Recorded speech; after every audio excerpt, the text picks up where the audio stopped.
Hello and welcome to the Free Cheese episode 406. I'm your Joe Dix, joined by Mark Augustiniak. What's up?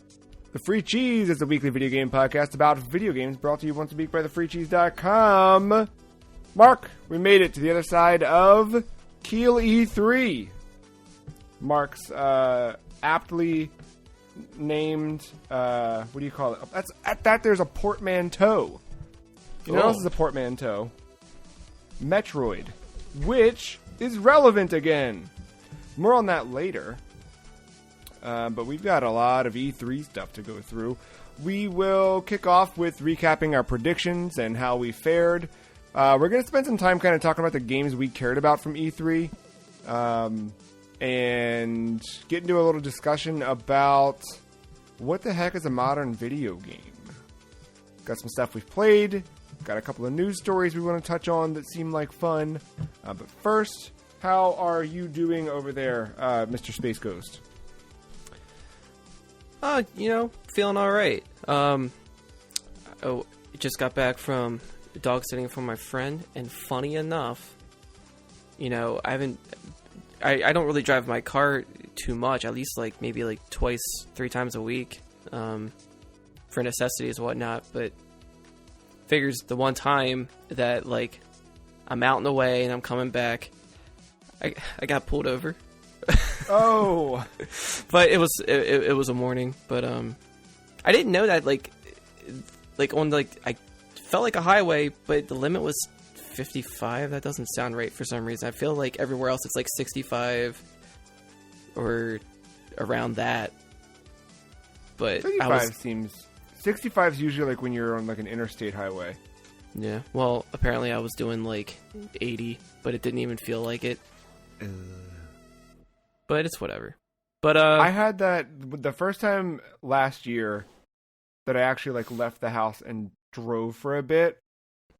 I remember looking down and I was gunning it, and I was like, oh right, I gotta learn how to drive again. It was very weird. Yeah. But hey, it's nothing new. I mean, it's been a while since I got pulled over for it, but yeah, that's probably not going to change, unfortunately. But it didn't stop me. Didn't stop my day. You can't let it slow you down, man. No, gotta go fast. I think you dog sitting infected my dreams, because I had a dream last night that I was taking care of a bunch of people's animals who just kept showing up at my house, 2 of which were cats, which I'm allergic to, and now all morning long I've been sniffly and sneeze. I sneezed 22 times in a row earlier, which I haven't had that ever. So I guess, our brains are a hell of a thing, because it's similar to when that typical trope that happens where somebody wakes up and their significant other was cheating on them, so they're mad at their significant other even though it didn't really happen. Yeah, but it's so weird how real it feels. Can't get over that. Yeah, you get those. It's bizarre.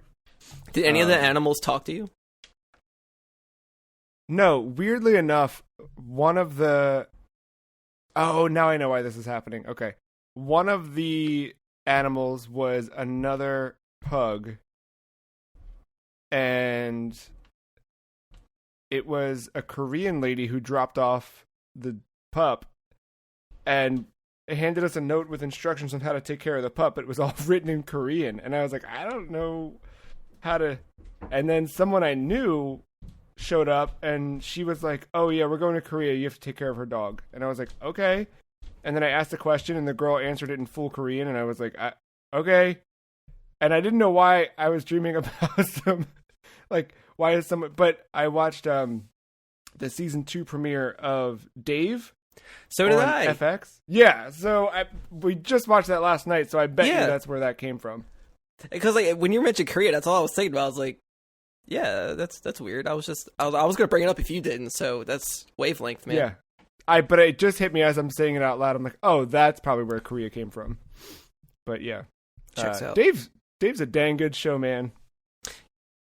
Yeah, it took a turn. Without spoiling things, I just want to give him a hug, kind of. Yeah. I forget most of season 1 though. It's just a blur to me now. Yeah, I did like some collective regather. I was trying to remember a lot of it last night, but it's like, oh right, okay, oh yeah. I was like between that and rewatching Workaholics. I never watched much of that outside of like, oh, South Park's over and now this show's on. Yeah, it has. I know that it was good. Yeah. Yes, Dave, FX, watch it. E3, video games. Keeley 3, I should say. Geez, sorry. Forgive me for throwing that one off. But yeah, we are off of a week of announcements. Let's say that before we jump into predictions, Mark, and obviously the breakdown of like the games we're excited about, how did you feel about this period of time in the beginning of June where video game announcements happened? I liked it. I definitely enjoyed it more than, I guess, compared to last year, even though understandably, things were the way they were. And that kind of bled into this one. But even with that, I think I did like Summer Game Fest more than E3 overall. I think having that consistent like host, that go-to person in between everything to kind of buffer everything and kind of like set up a little bit of expectation, a little bit of just like, I guess like getting your mind ready for like the next thing. Jeff does a really good job of kind of setting all that up and keeping a good flow going. I mean, I don't mind if it's like trailer after trailer after trailer, but yeah, I like the way he handled it in the Microsoft one. Yeah, like the absence of that.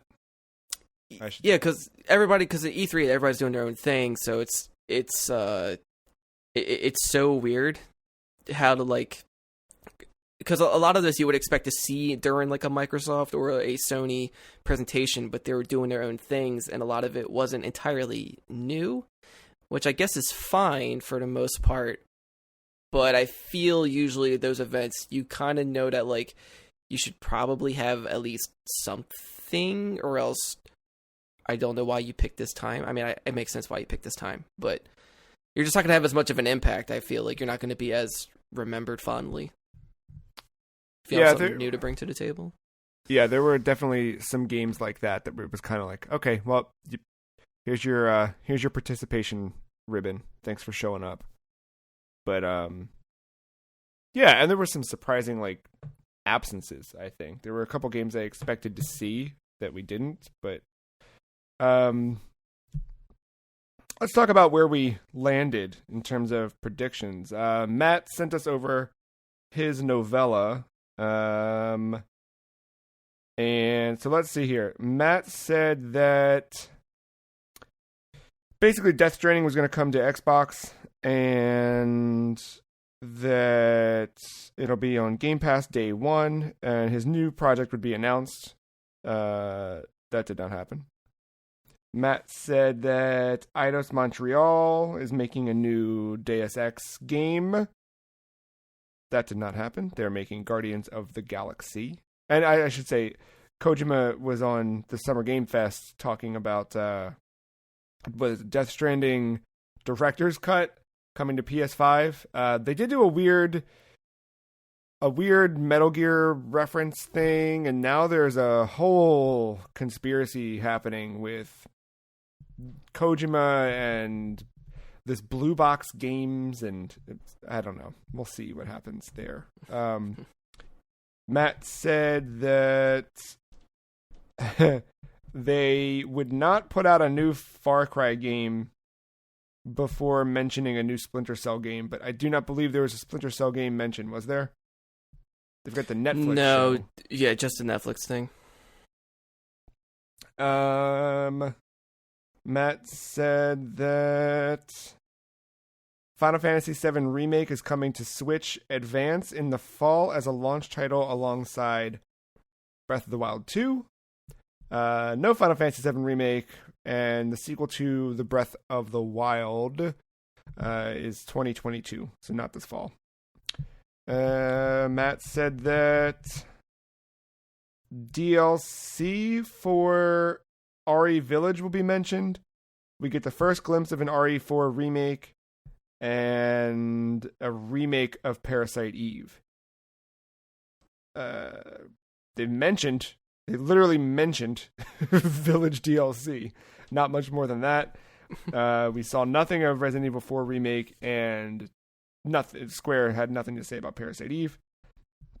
And then finally, he says that the Smash crossover would be with Shin Megami Tensei, and it is in fact with Tekken. You want to run down yours? I kind of forget the order I had them in. Because like the way I write them down, I didn't say them in the order that I wrote them down. But I think I remember. But yeah, so the whole gamers counting, apparently, I said it'd be a total of 21 times throughout the entirety of Summer Games Fest / E3, or Kill E3, rather. I gotta be honest, I didn't comb through all of it, but the stuff that I was watching, trying to pay attention to, I don't think I even heard the word gamer spat out. Like, I think I heard players more than anything. Jeff will reveal himself as a Muppet. He told everyone before this even started that there are no Muppets attending this. So, great. What a disappointment. And then there was also a Fortnite reveal before Summer Game Fest, which also took out my other prediction that we would get a tease of Samus through that. And that's the only Metroid reveal, and boy, was it the opposite. I'm very happy that you were wrong on that one. Yeah, definitely. Street Fighter 6 gets announced. It uses the RE engine. Setting takes place after Street Fighter 3 chronologically, and Ken doesn't look hideous for once. None of this because Capcom didn't show anything new. So I can't believe they haven't announced Street Fighter 6 yet. Insane. Yeah. And Psychonauts 2 shadow drops during the Microsoft presentation. No shadow drop, but we did get an August release date. So I thought you were going to get that one. Yeah, and no Master Chief, obviously, for Smash. Yeah. Still time. We got one more. Yeah. I had a dream that they officially revealed that as Waluigi. And as my dreams are seemingly coming true, I have a bad feeling about that. I said Final Fantasy XIV would release on Xbox. Nope.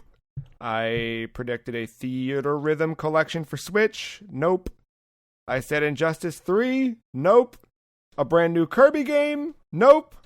And I said a new high-budget snowboarding game. Half. Not even.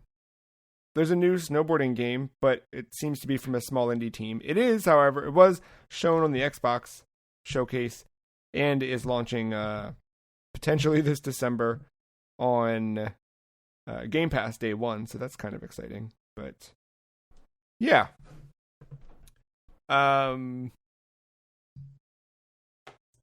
It's hard, or I think it's easy to forget because we're getting back to normal in a way. We're not, but we are,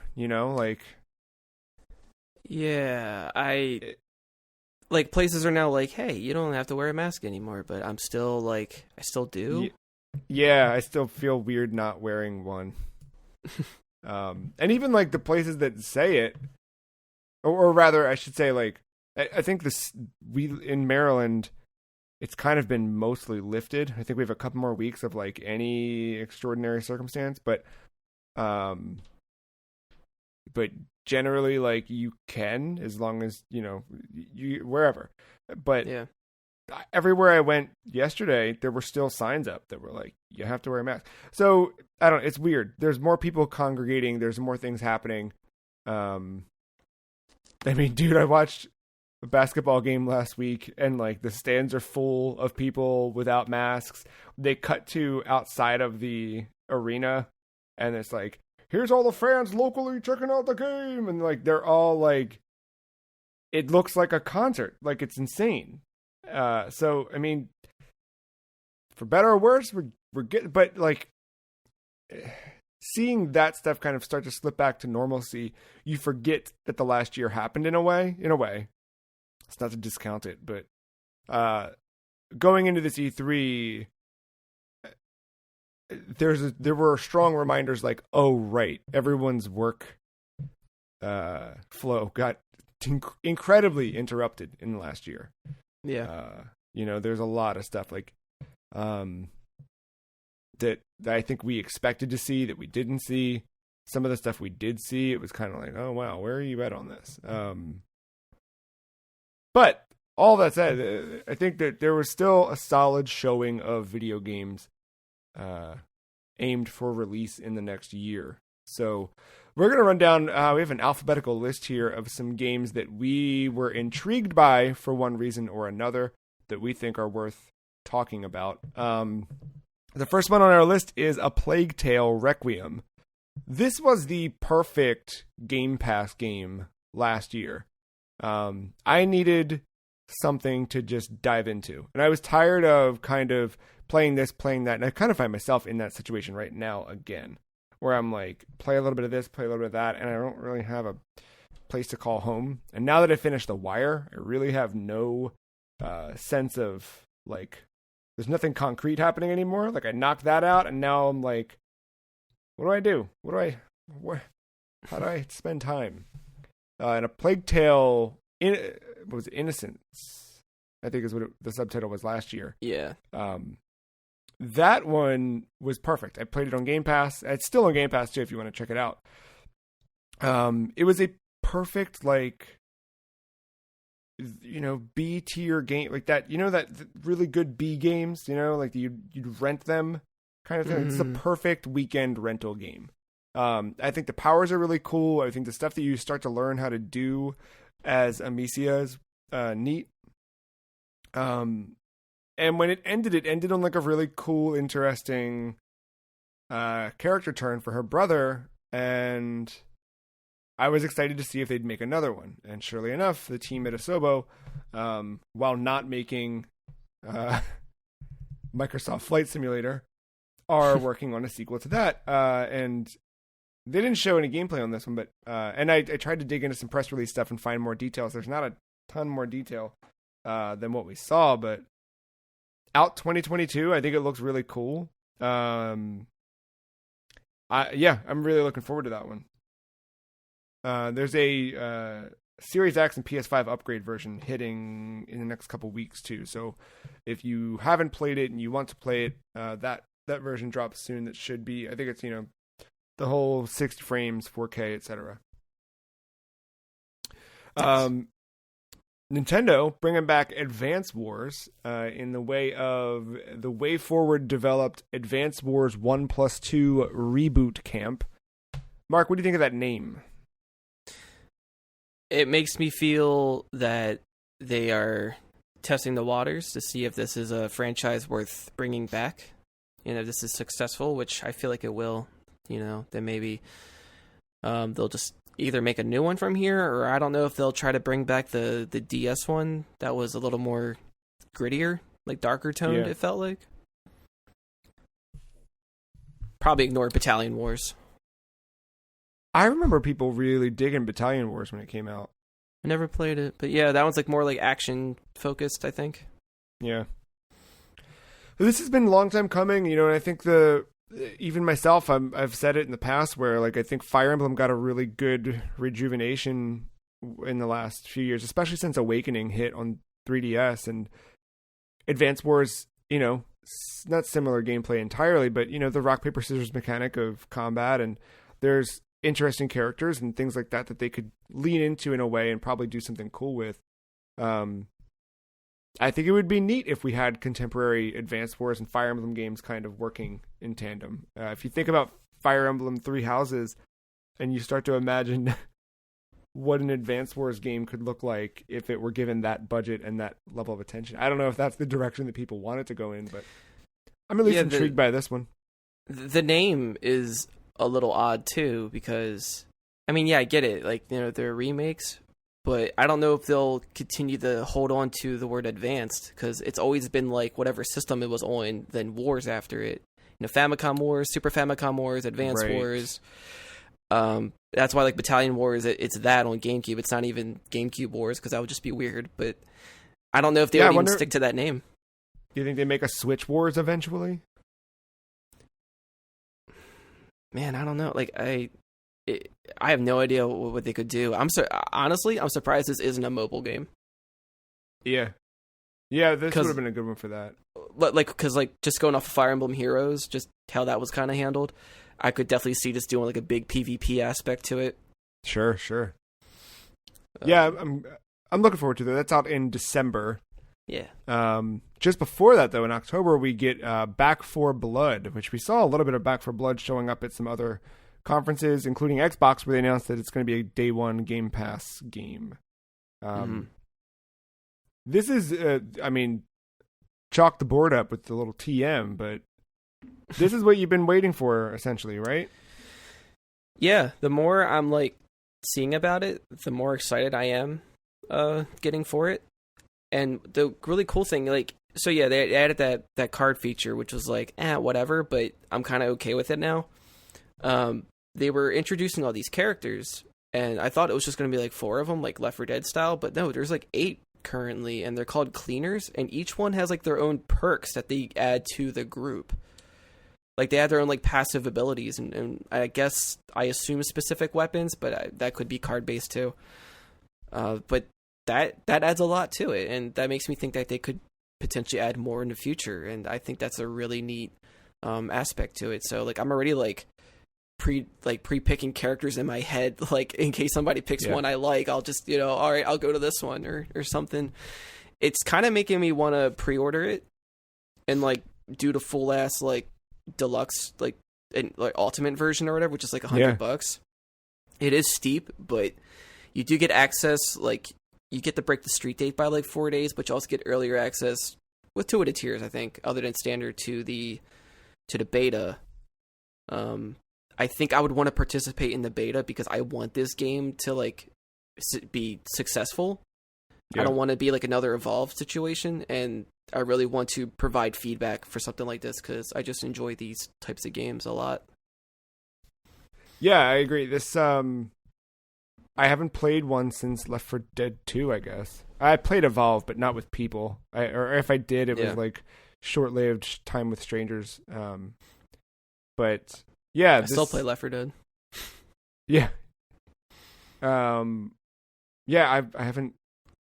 I don't remember the last time I played. It's probably been a decade, but yeah, I'm excited for this. I think playing Resident Evil, what was that, Resistance? Yes.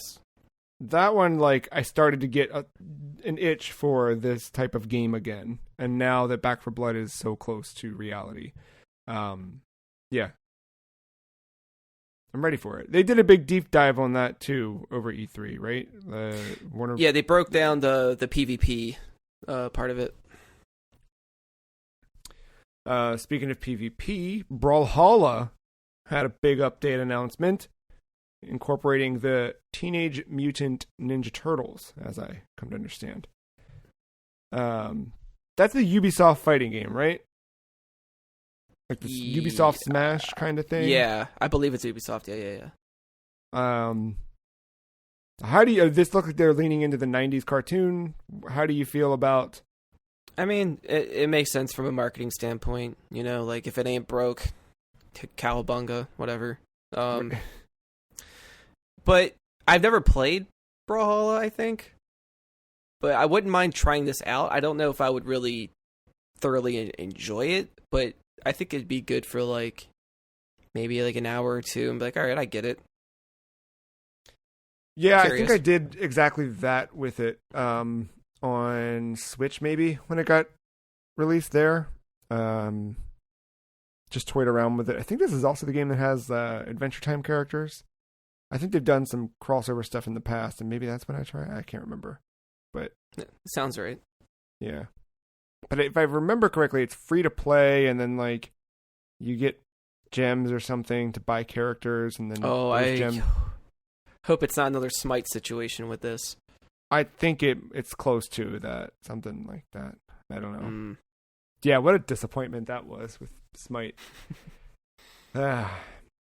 Quite the opposite of a disappointment, though. Elden Ring. We finally got a trailer for Elden Ring. We got a release date for Elden Ring. Yeah. They kind of blew it wide open at the end of the Summer Game Fest kickoff. I have no affinity for George Railroad Martin, but the setting of this world looks really rad.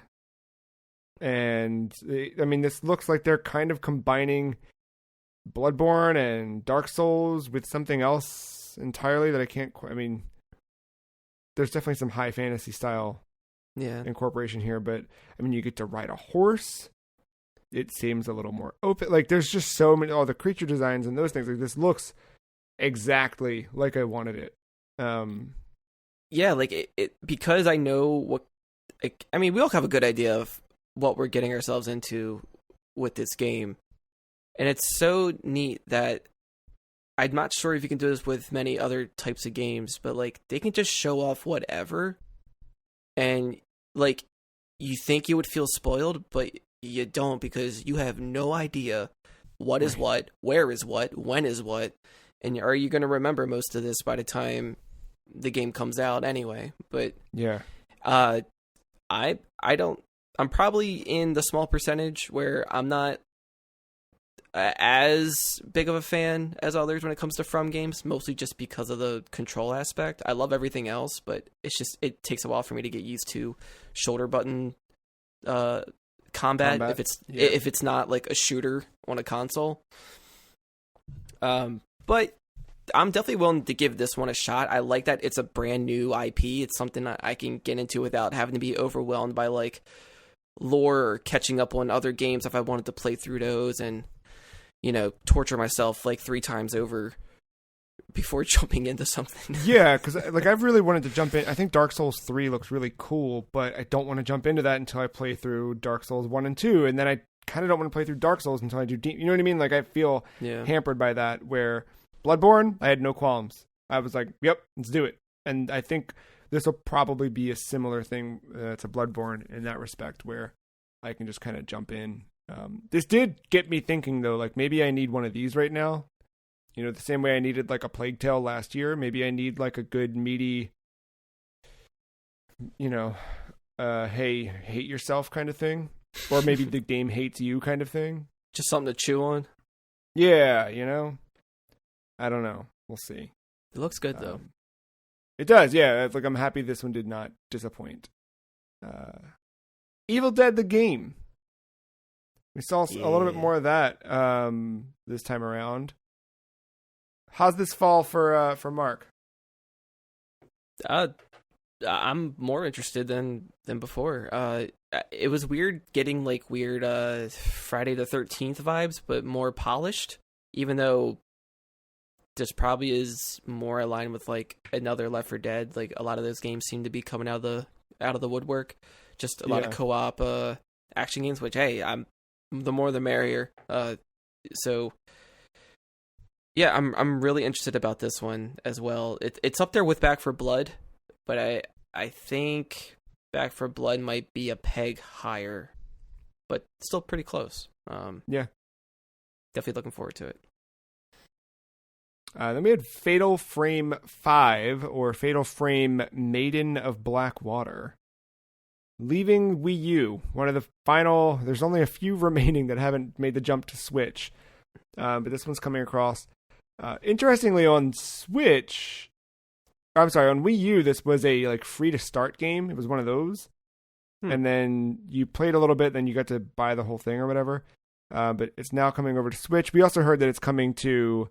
other consoles and PC, so not locked down specifically to Switch, but I definitely buying this one for sure. I played the opening bit of it on Wii U and then just never kind of went back in, and this is kind of where I'm at too with Skyward Sword HD. Like, do I just play it on Wii U? I've got it. I don't need to do anything. You know what I mean? Like, I can just knock it out, and then do I need to buy it on another console?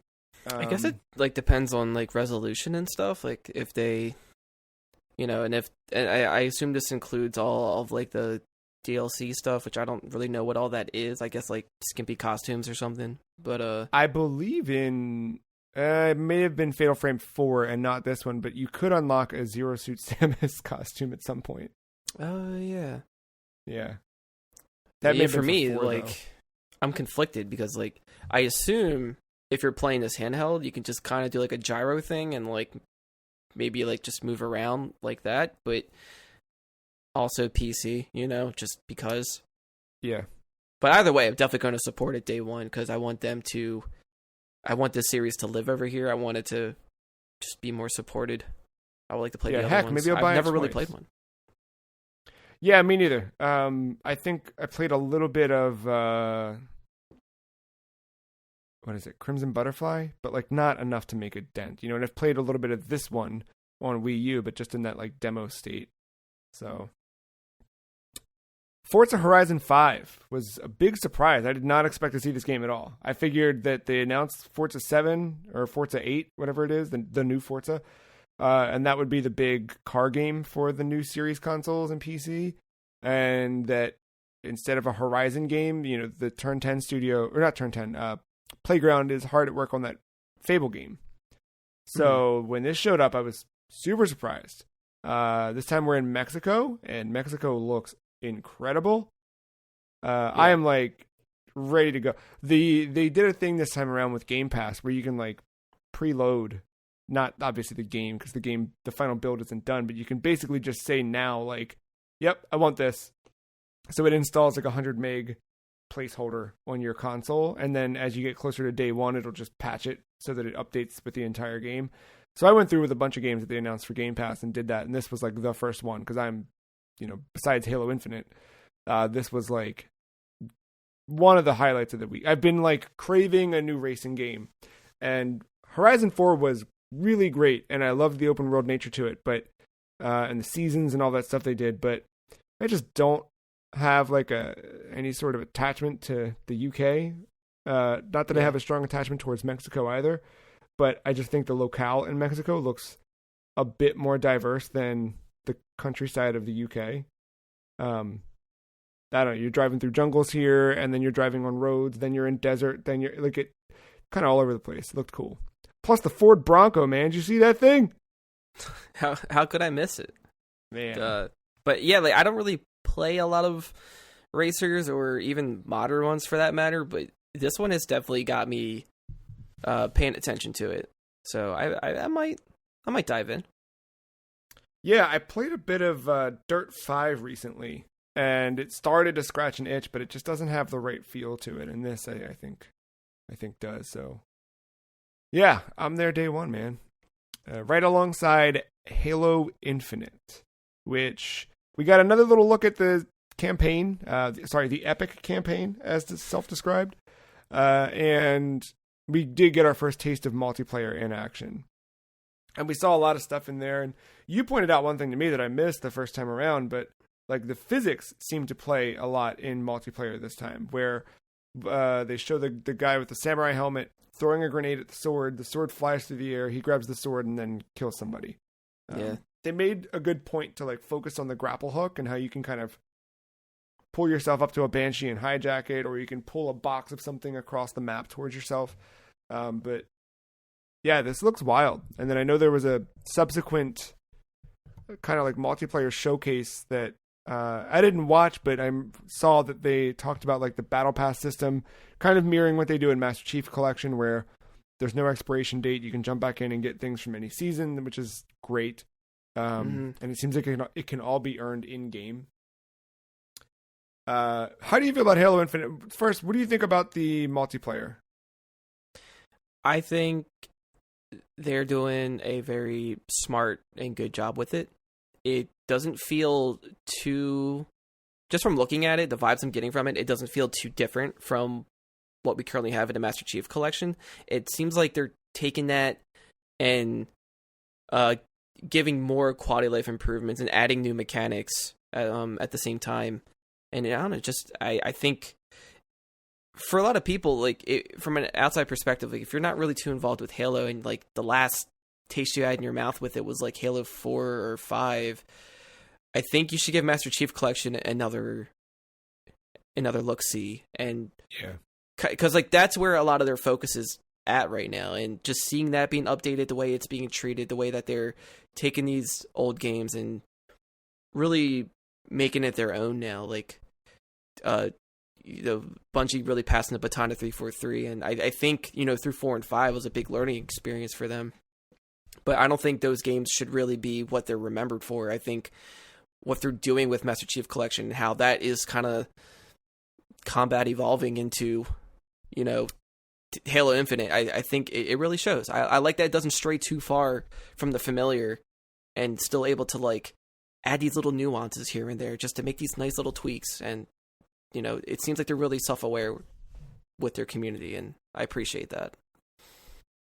Yeah, I wonder how it's all going to shake out being free to play as well with, can this be something that recaptures an audience the way that Halo used to kind of, reign supreme in terms of multiplayer shooters.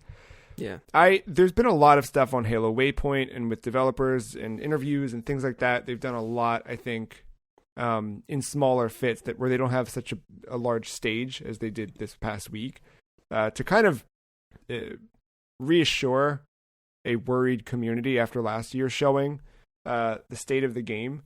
I actually wasn't super worried about it last year, but I was this year from what we didn't see in the campaign. Like, we did not see a lot this time around. And I kind of expected this E3 to be the one for Halo, the way that Nintendo did with Breath of the Wild a few years ago, where it was like, okay, here is the game, and then stay tuned for Treehouse, because for 48 hours straight, nonstop, we're bringing you hot Breath of the Wild action. I kind of expected that out of Halo Infinite, and they spent far more time on Forza than they did Halo this time. Yeah, I'm wondering if it was just a scheduling mishap. Like, hey, we're not ready to render this video that we have to show off with the single player campaign, and so like we'll just focus on multiplayer for now. And because aren't they announcing like Xbox is kind of doing their own thing later and kind of deep diving into more of their games? Like maybe Halo will be there.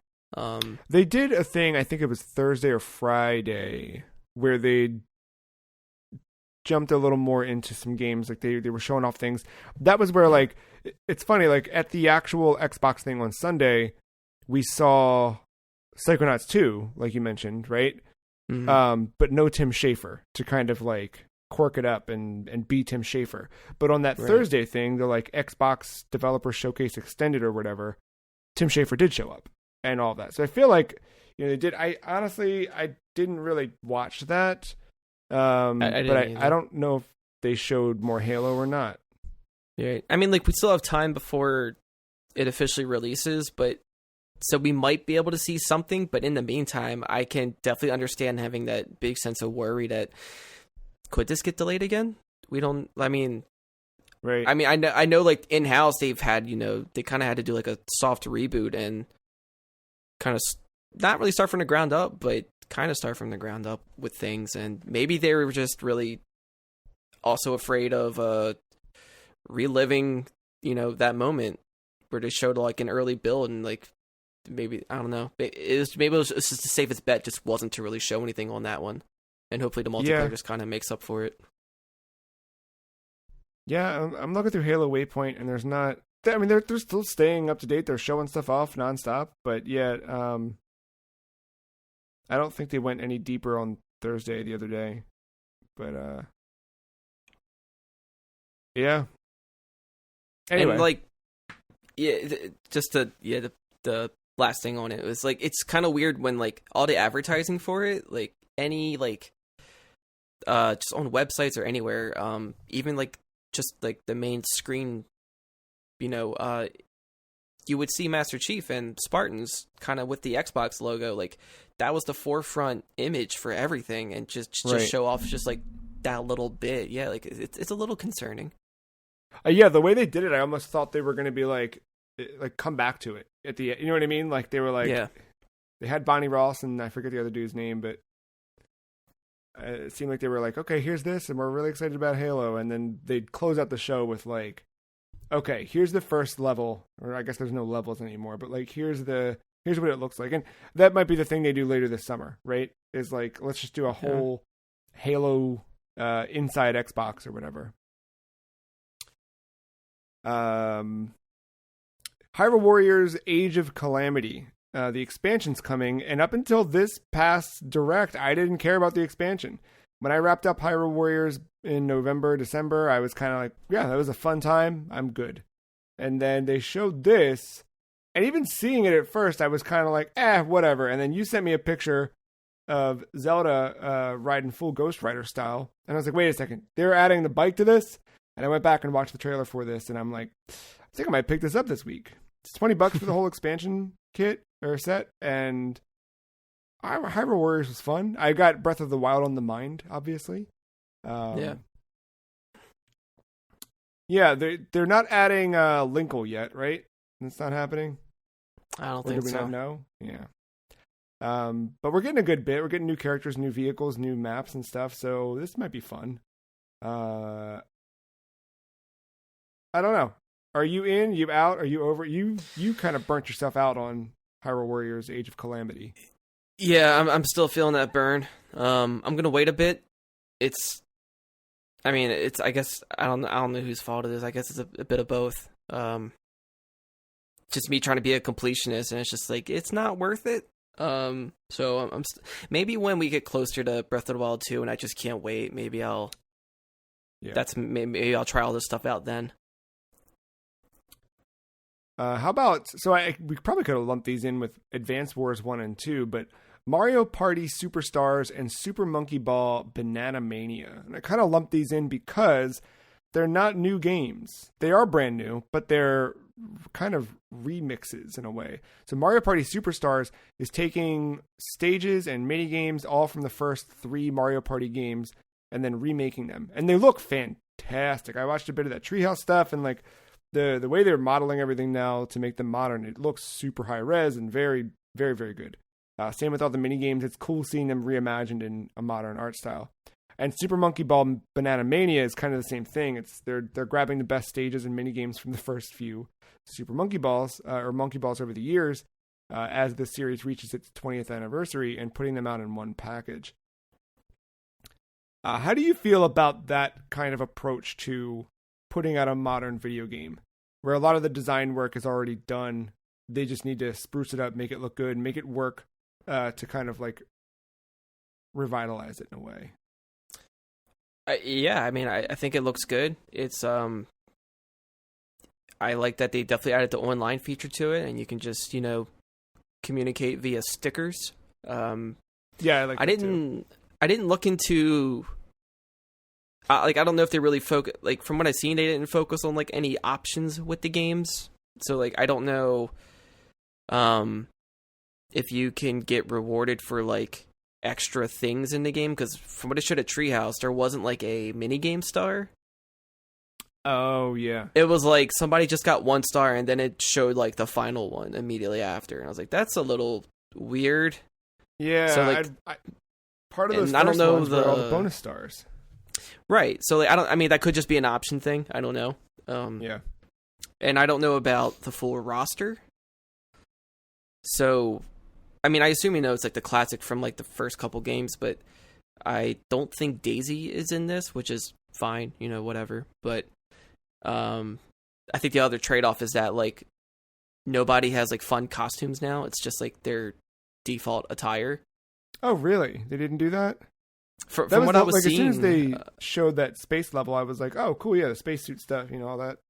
Yeah, but nobody was in like their spacesuits, which is, I get it. It's like you're just trying to. I think most of the effort went into reviving these mini games and the boards, and like I'm totally okay with that. Like if that's the price for it, I'm totally okay with that. It's not a big deal. Cosmetics are cosmetics. Why was this not DLC for the current Mario Party that's out on Switch? Ooh, that's a good question. It makes me think that like maybe they don't want to be associated with that one as much now because it just had like a bad start. Maybe a lot of people just kind of gave up on it. Because I thought that was the best Mario Party they'd made in a while. Really? I didn't spend a ton of time with it. Coming off the one that was on Wii U, where you had to like use the gamepad to beat Bowser and all that stuff. Like I thought that the one they did on Switch was a super solid Mario Party. And why not build on that, But it's probably just for people who just want like the, here's a quick nostalgia party game, stuff you're familiar with. You could just separate it from that. And like, I don't know the full price of this one too. So maybe that's very well. It's probably a lot easier for, the big wide audience that they've built with the Switch. It's probably a lot easier for them to wrap their head around buying a new Mario Party versus buying another Mario Party that they don't have, and then buying, in order to get this stuff, you have to, like, it's probably a lot easier to just slap this in a box and put it on a Target shelf than it is to say, hey, pick up this DLC. I'm happy to see Super Monkey Ball still hanging around. I like that Sega is willing to reach back a little bit. It gives us hope. I think after that little investors meeting where they talked a bit about other franchises they hope to bring back, like I hope they keep doing this and reaching back to keep things alive. I want to pick up both of these probably. We'll see on Mario Party. Mario Party I probably will just because of friends, but Monkey Ball will be a definite because it's like the first like 3 main games I believe. And, I guess with the success of, I think it was a Wii U port or something that came to the Switch. Oh, the Wii everywhere. Yeah. So I guess from that, it was like, hey. Yeah, so I'm totally cool with that. I've only ever really played, like, maybe the first 2 Monkey Ball games. Yeah. And then, like, learning that's the engine they used for F-Zero GX. I know that part of me is just like, maybe they'll bring back F-Zero if I buy Monkey Ball. Maybe. Who knows? Is that a Sega thing? Is that a Nintendo thing? I don't know. Somebody's got to speak up. Yeah. So, but yeah, just on all fronts, I enjoy it. Yeah. Somebody spoke up at SNK because they're making Metal Slug Tactics, which was, I think, one of the most surprising announcements of this whole week. One, they're bringing back Metal Slug, and 2, it's a tactics game. And it's kind of no more than that. I mean, if you can picture Metal Slug and you can picture top-down tactics, like an FF Tactics or something, it's that. But yeah, this is really cool. What, this is this .emu? I believe so, yeah. Which they're behind the new Windjammers game. They've revived some other... they were behind Streets of Rage 4, right? Yeah. So like, I don't know if they're developing or publishing, because I know with like the Turtles game, they're just publishing. They're not developing that one because that's Tribute. But no, it's really cool. They do such a good job with their like animation reveals or intros or what have you, and then like to also pay close attention to these games and really give it that love and focus to still capture that essence of their roots. They do such a good job. So like companies like this give me faith in that, like, we can still keep IPs going even if like none of the original team was still there. It's just another one to show, like, it's okay. Like, things can be in good hands. People still care about this, and people can take care of this stuff. Because it's not always going to be, I mean, everybody's going to get older, and everyone's going to move away from things, and people have already moved away from things. So yeah, it's nice to see they can still make something that feels appropriate. And kudos to them to have me interested in playing a tactics game, because that's rare. I don't really play like strategy type games. Like, it was like this and Digimon Survive, if that ever happens, were like the only things I was looking forward to. Maybe Advance Wars as well. Yeah. Well, sometimes the original creator sticks around, like in the case of Metroid Dread, which is very weird to be saying Metroid Dread is a real video game coming out in the real month of October, this real year of 2021. I was shocked. Especially because for 4 years now since Samus Returns happened, I've been saying, like, okay, let Mercury Steam make a sequel to Fusion and call it Dread. saying that as a complete, like, hey, localized Mother 3, like a pipe dream that's never going to happen. There's no way they're going to find their way to bring Metroid Dread to life. Yet, here we are. Couple of interesting things. So, I mean, Metroid Dread is obviously a sequel to Fusion. You can see in Samus's suit that, like, she's still got some sort of weird organic stuff going on. Yeah. By the end of Fusion, which I'm playing now, so I'm kind of like forgetting how the end happens, but I'm remembering the beginning where she's obviously fused with the Metroid, and she's now part Metroid. I wonder how that plays into it and what powers she'll unlock. The interesting thing that came out of kind of the developer logs and some interviews with Sakamoto this week, he said that this story is the end of the story arc, focusing on the strange interconnected fates of Samus Aran and the Metroids. So this is like Metroid 5 is the completion of Samus's battle with the Metroids. He then, obviously that made people worry that this was the end of Metroid, which obviously it's not. But he said, nobody wants the Metroid series to end, and we know that. We ourselves don't want that either, he continued. But we just want people to know that there is some kind of new episode that is waiting in the works, and we want you to look forward with what we do with that next. But there are no specifics now. So before this is even out, I'm already like, all right, what are you doing next? What's happening? What happens after Metroids? Which they could do a lot. They could do a lot, but at the same time, after hearing that, it just makes you think like, all right, we're gonna do this, and Prime will happen whenever, but after that, we don't know if Nintendo's gonna want to do more after this. We want to do more, but it's kind of up to them. That's the vibe I'm getting from it. Like, I got the opposite vibe. Oh, okay. That phrase of like, there's something waiting in the works makes me think that they're already drafting designs for a sequel to this. Make Metroid 6. It's just now something else. There's a new threat for Samus to face, but I think the idea is that like this would be the final thing with the Metroids themselves. So I assume something in the story, if you think about like where we've gone, where at Metroid 1, you've got Samus fighting the Metroids, taking out Mother Brain, Queen of the Space Pirates. Metroid 2, you need to go to the SR-388 and kill all of the Metroids that remain, which leaves you with the baby Metroid, who comes back and saves you at the end of Super Metroid. And then Metroid Fusion, as you escape, you go to investigate the X-Parasite. The X-Parasite, it turns out that by defeating all of the Metroids, you've now let this other thing come back to life, because the Metroids were great at keeping the X-Parasite at bay. So now to counter that, they inject Samus with Metroid DNA so that she can remove the X-Parasite infection that she's got inside of her, leaving her part Metroid. So now I feel like with this one, we'll end up seeing something where it's either the revitalization of the Metroid species or the total eradication. Maybe that means Samus herself dies. Who knows? Probably doubt it. You can't kill Samus. Do you think they'll still call it Metroid?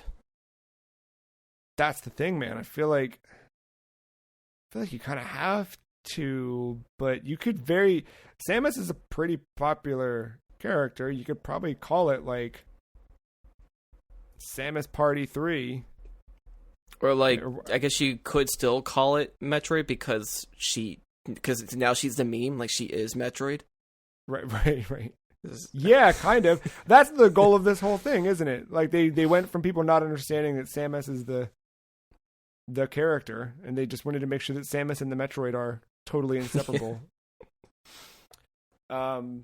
Yeah, super weird that this game exists. For those who didn't know, Metroid Dread was listed on a list of games to be shown in like E3 2005 for DS or 2006, and then just no one saw it. 2009 there was supposedly a playable demo that had kind of come along that they showed a bit of, but nothing ever came of that either. So this is very weird that this exists, and is coming out in a couple of months. I heard on the Easy Allies Nintendo podcast the comparison that like, imagine it's 20 years from now, and then they show off Star Fox Grand Prix, and you're like, oh, it exists? What? Because that was such a thing that was like, we heard of that, we heard Retro was making that, and then it fell off. Like, there's the same thing with Metroid Dread. Like, this has been forever, and this is now, they've done the remake, they've done, Other M wasn't fully 2D, but this is the first brand new 2D game since Fusion in 2002. Zero Mission was a remake of 1. You know, it totally, it's crazy they're doing this, but exciting.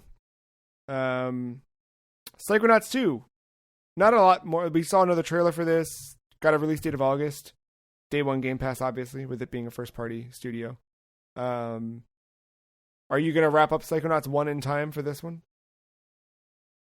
I want to, but I don't know if that will be come to fruition.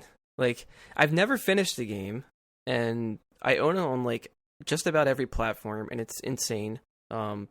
It's weird to find, like I have to get in the mood to play it, and I do like it, but at the same time, because it's been so long, I kind of forget a lot of the story beats, and like I said, you know, in earlier episodes when I was playing it, that like I can just rewatch the cinematics and kind of get an idea, but there's also a lot of context just, you know, playing through those stages themselves too. But yeah, I don't know how much I have left. Like if it's not that much, you know, I'll try to power through it probably. But yeah, so that all determines if this is a day 1 game for me to play, unfortunately. Yeah. One I'm very excited to check out day 1, Redfall, which closed out the Xbox Bethesda showcase. This is what, Arcane Lion? Or I forget which Arcane studio it is. It's the one not working on Deathloop. But right. They're making a new vampire game that we don't know a ton about. Yeah. But that trailer sure did look cool. It was alright. I need to see more of it for sure, but I was super, super stoked that vampire games are coming back, dude. It's been a long time coming. Yeah, I agree. What was the last vampire pop we had was what? The Twilight era of vampires, I think. Which obviously didn't work out. But yeah, this is co-op open world first person shooter. Up to 4 players. It seems like, in a way, it's kind of a Left 4 Dead style thing, but it's open world, so you're kind of wandering through, taking out vampires. Choose from a roster of heroes with different skills. You can customize weapons found throughout the island. This will be out 2022 for Xbox and PC. Yeah, I'm really curious about it. It's giving me like weird, like pseudo Borderlands, pseudo like Dead Island kind of vibes from it. Because like you know, I think there's probably going to be skill trees with these characters. I'm not sure if you're really making your own characters. You're probably are these characters, and you know, each have their own like weapon types and whatnot. And at least that's the vibe I'm getting. It could be completely different because I have no idea how this gameplay is gonna look. Yeah, I mean, even the cinematic trailer, like seeing the characters themselves, I just thought it looked so good, like visually good. Like the characters just look so well made. Yeah. It's cool that we're getting to that point with games where like they're like almost past realism, but Uncanny Valley. Yeah, but like not in a scary way, like in a cool way, where I want to be friends with all those people.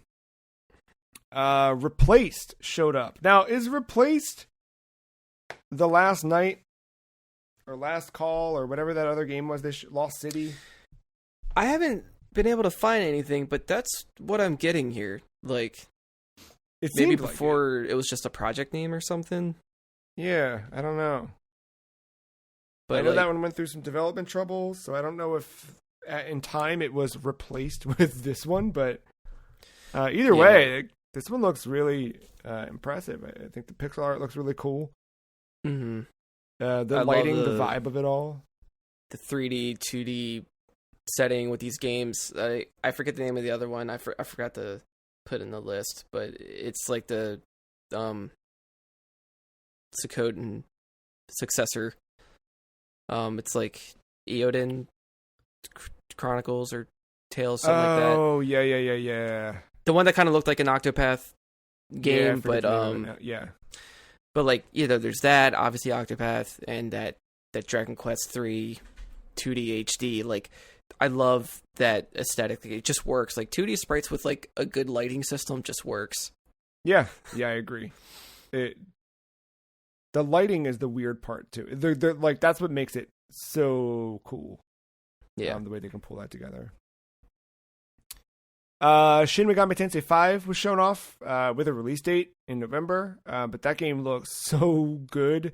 Like, the UI looks incredible, the character models. I'm super excited for that one. That one was announced the day the Switch was first revealed, or I guess the Switch was like the big showcase.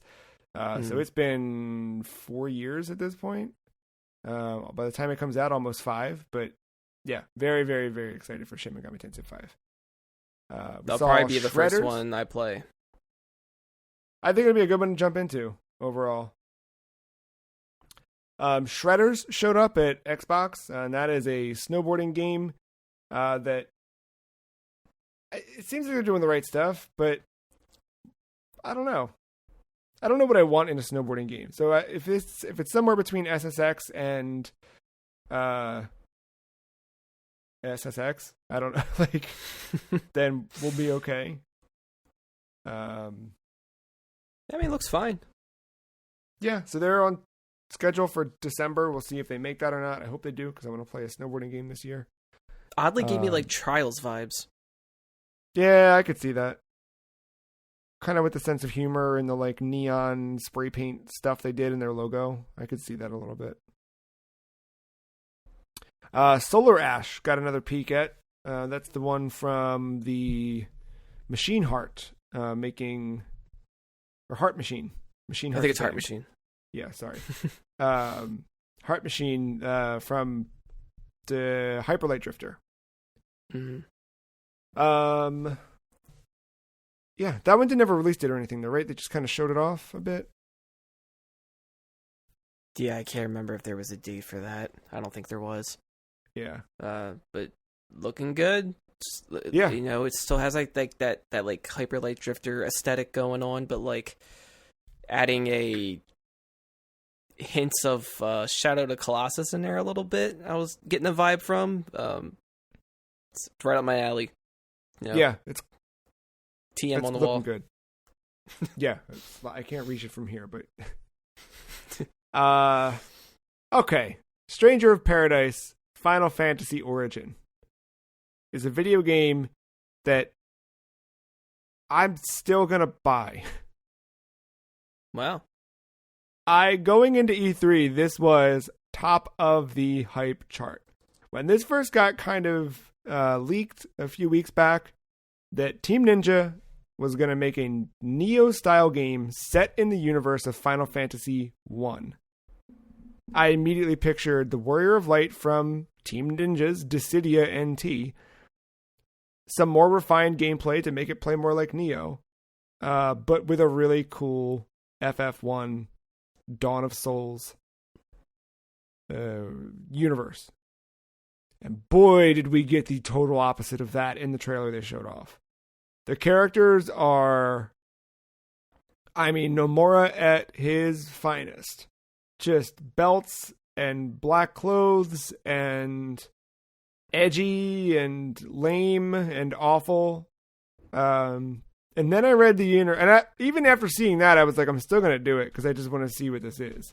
But then I read the interview with him and another member from Team Ninja, and the kind of breakdown and like, yeah, you probably would expect that a game taking place in the world of Final Fantasy 1 would be set in a whatever. And that's kind of why we're calling this Stranger of Paradise, because these people are strangers to this world. They should not belong here. And how long has chaos really been, going on and on and on? And there's like a lot more into it and a lot more thought, I think, put into why the characters are so lame that I'm not ready to write it off just yet.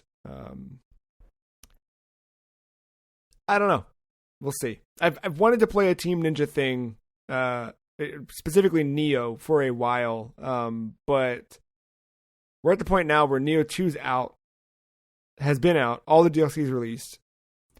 They put out a upgraded next gen version, but it's PS5 only. And I could buy it on PS4, but knowing what load times used to be on PS4, I don't ever want to turn that console on again. And I don't have a PS5 yet.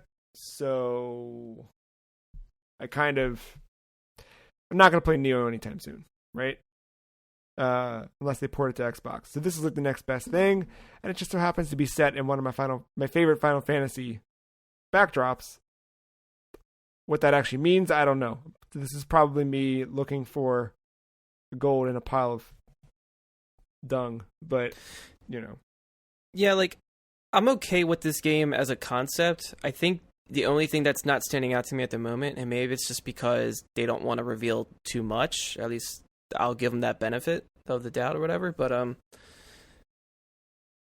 because it feels like it's more just loosely based on Final Fantasy than it really does have to, than it is and really involved with that series. And so adding that name, it gives such an image before even seeing anything. Everybody has their own, their own take on it, but the vibes I'm getting from it, this could have been set anywhere. If you could have said this was anywhere, and I think it probably wouldn't have gotten as much of a negative feedback as it did. But yeah, I think just because of, at least from what I gathered from that interview, I didn't really read it, just kind of skim through it, but hopefully it's more involved with that world, and there's more context there and whatever. So that will be cool to see how this ends up being by the end of it all. But yeah. But right now it wasn't giving that impression that it was does it really matter if it's in this world? How much, if does it really play that big of a part? And if it doesn't, then why even do it? But yeah, I'm real curious to see how that goes. And it was weird showing off, now I get it, it's the default character, you just have plain ass clothes, but when that dude was a dragoon, that outfit looked cool. Yeah. I thought I was fine with that. And that seems the idea is that these are still warriors of light. They're just not the ones you imagine, and you'll be able to customize characters, equipment, and gear all throughout the game. So yeah, I think we'll get something more interesting than what we saw last week. But definitely intrigued. Yeah, but also definitely far from what I had imagined this game was going to be. So yeah, we'll see. I probably won't play it, but I'll definitely watch it from afar and whatever you share.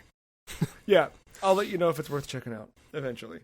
Oddly enough, I feel like I could have predicted this, but I never did because I felt like it was too obvious. But Kazuya from Tekken is joining Super Smash Bros. Ultimate.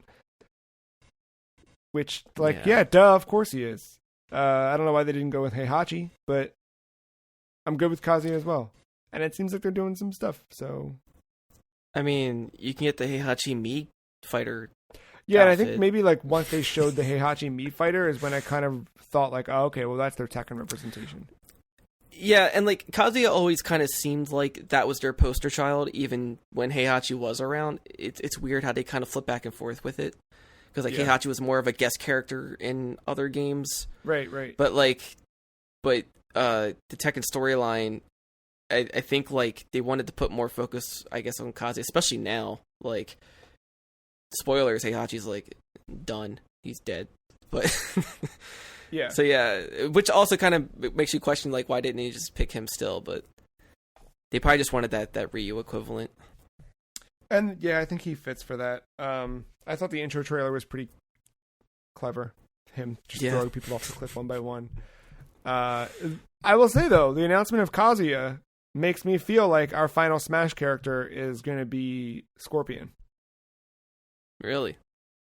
That just another fighting game rep?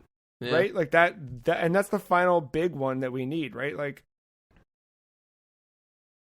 what other fighting game? Well, I guess we don't have a Soul Calibur rep, do we? No, but the fact that Kazuya kind of covers that Namco fighting game side might make up for that. Yeah. But we've got what? Ryu and Ken. Terry. Kazuya. Who else? What am I missing? There's another big fighting game rep, isn't there? That might be it. Oh, okay. But yeah, I feel like a Scorpion, maybe. I mean, like, Soul Calibur could make sense, but... Yeah. Yeah, I'm like, wildly intrigued. Like, who's the final one going to be? Unless they just go totally dumb, stupid with it, and it's something I'm not even thinking. I don't know. Soul bad guy. Why not? And then we get a full breakdown of that character on the 28th, and I assume that is probably also the launch date, but, we'll see. All right, Mark, it's time to talk about the sequel to The Legend of Zelda Breath of the Wild. We got a lot more of a look at the game, and also not another look at the game at all. Like, I feel like you can kind of stack this depending on how you view it. This gave us so much more and gave us barely anything at all. How do you feel about the sequel to The Legend of Zelda Breath of the Wild? I mean, it looks good from what they showed. I don't know exactly what I saw. I only have more questions now. Yeah. Weird that, like, other people pointing it out, and like, yeah, it's weird that they weren't really showing Link's face. Yeah, after we see him in the sky, like, we don't see his face anymore when his hair's long. Yeah, so like, I'm wondering, like, maybe something's going on that might give away something. Maybe that's I didn't want to show, or maybe they're just changing up the face because maybe it looks a lot better in Switch Pro or whatever it is. And hopefully, if they did fix the face, I mean, there was nothing wrong with it really before, but I can't unsee it now. But whenever you play Breath of the Wild and you go to rotate the camera to look at his face, and if you're looking from the ground up, Link's teeth are like kind of showing like under his lip, so it just has like this this weird smile that I can't ignore. It's just it's hard to avoid it now. So I hope they fix that a little bit. Now I need to spin the camera around and check him out. I'm gonna look at Link's teeth. His mouth isn't completely closed the whole time. It's I don't know. See at some point Link can travel up through the bottom of a platform. And seeing him kind of turn to a puddle of liquid and rise up, I want to know, is Link a squid or is Link a kid? Well, he's probably in his teens, like late teens, so definitely squid. All right, so he's a squid. Do we call him a Linkling? How long were you waiting to say that? That was literally so. Squid or kid came to me midweek. Linkling literally just dawned on me as I'm speaking. So that's so good.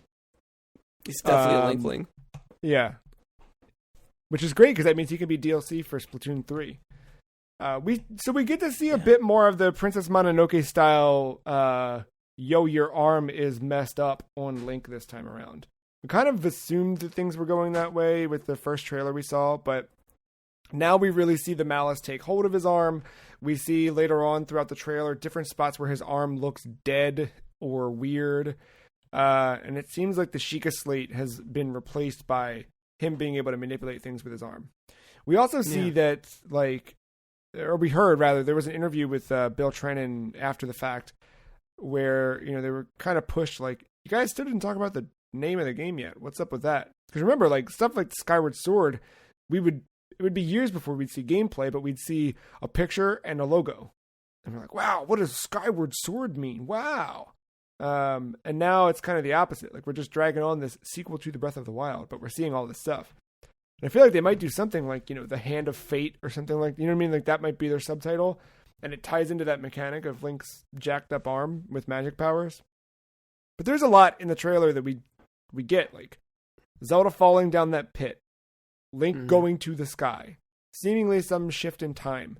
The fact that Link can literally shift time, where we see him push the metal spiked ball back up the hill while everything else is kind of grayed out and things are still moving. But that, like, there's objects happening in different scenes throughout the trailer that are like, oh, okay, there's something else happening.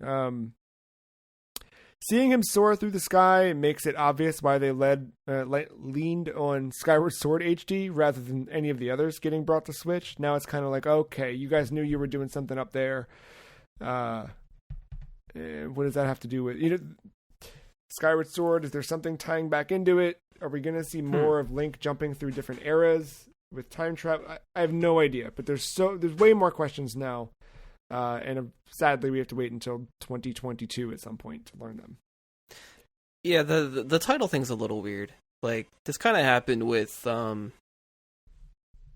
Marvel movies, where like they didn't want to reveal the name of Part 2 of like the Infinity War thing, because Endgame. But like, eventually, you have to reveal the name. You can't wait till like the day that it releases to show the title. Like, what difference does it make if you show it now versus then? Like, yeah, like if it is a thing to do with his hand, we kind of have already seen it, right? And I guess what they want to do is reveal the title and then have a big blowout direct or something where they go into gameplay of like, here's what it actually means. Here's the things you'll be doing. But they probably want to have like a better showpiece for it than what they had to do for this. Yeah, and still remain a little enigmatic at the time. So, do you think this comes out in 2022? I wanted to, but I don't think so. Whenever I see a release window for the next year, it's just like, all right, potential to be delayed. That's yeah, it's hard to trust it at this point. That's a bummer. I can't say I'm surprised. Like, beginning of this year, I didn't make it like a locked in prediction, but I kind of just felt like we were not going to see that game this year. Yeah. So I don't know.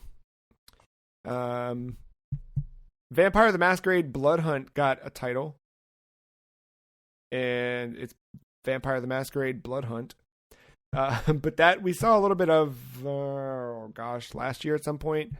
I don't have much to say about that, but again, A, vampires are back. B, this looks like a fun game where you run around with vampire powers, and this is like a battle royale style vampire game. So count me in, Johnny.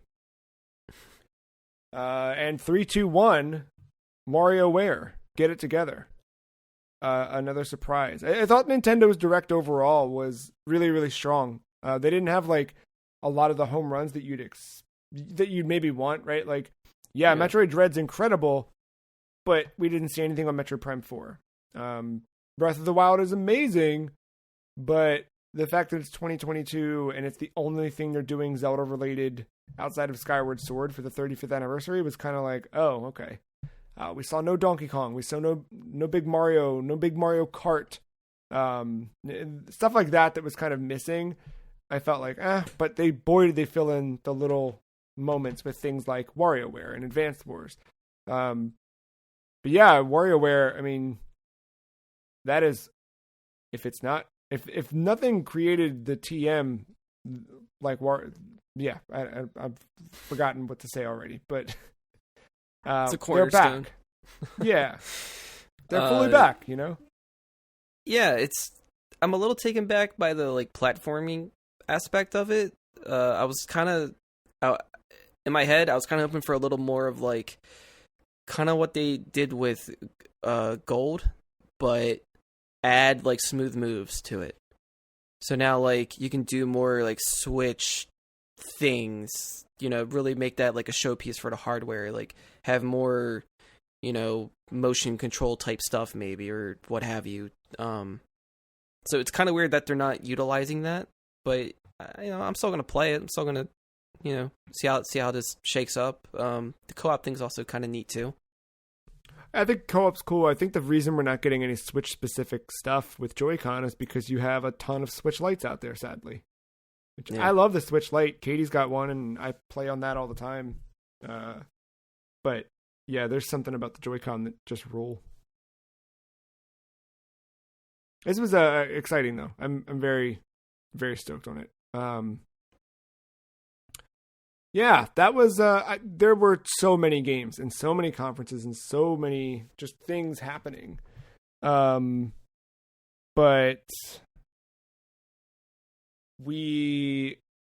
think we did a good list here of things that we're excited about. I'm sure there's going to be more we talk about in the next few weeks. There's already some stuff on the list that we didn't list. There's some stuff that we know is coming that was shown off that we didn't talk about because I felt like they're out soon or soon enough that we'll spend some time talking on them as they arrive later this year.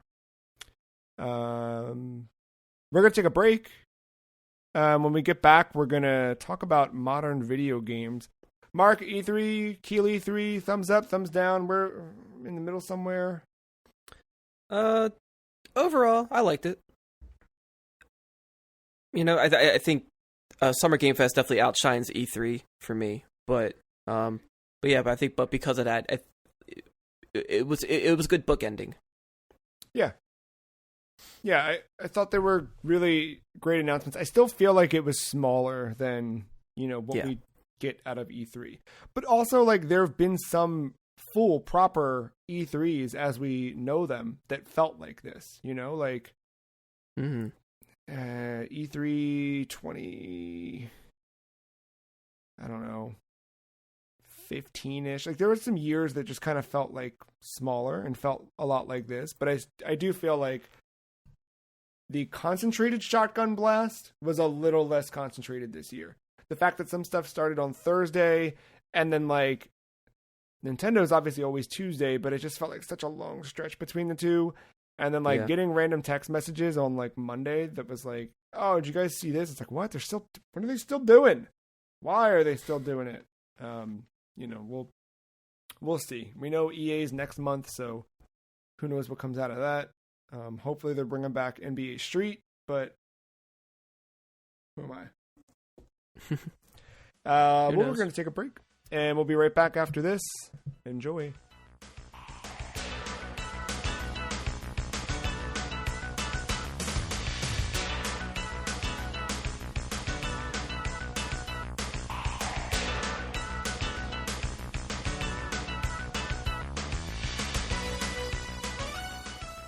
Mark, one thing that stood out to me from this year's Keel E3 was the idea that we just talked about WarioWare kind of being a new one, but also different direction, maybe not what we expected. We talked about Mario Party Superstars, Super Monkey Ball, Banana Mania, all kind of just reiterating what they had done before in a new way.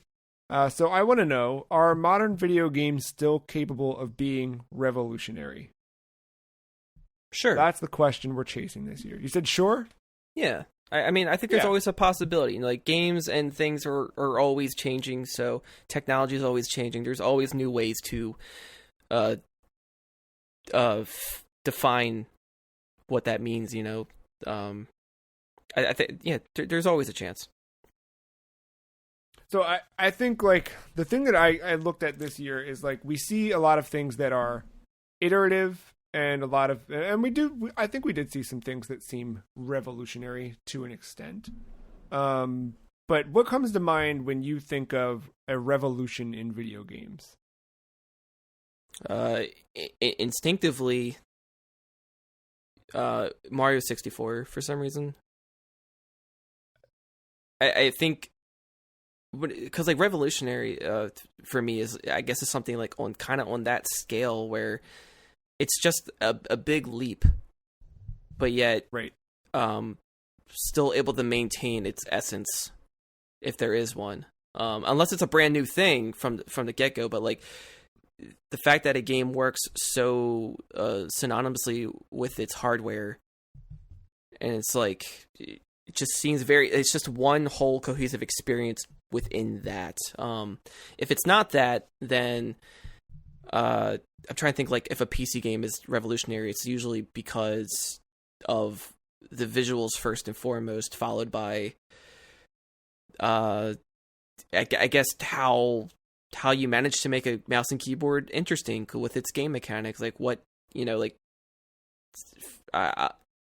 like I guess Half-Life, for example, like when first person shooters were becoming more prominent, that one kind of challenged how you approach them, though. It wasn't just shooting, like there was puzzle solving with it. You had the gravity gun that was new and like a big deal.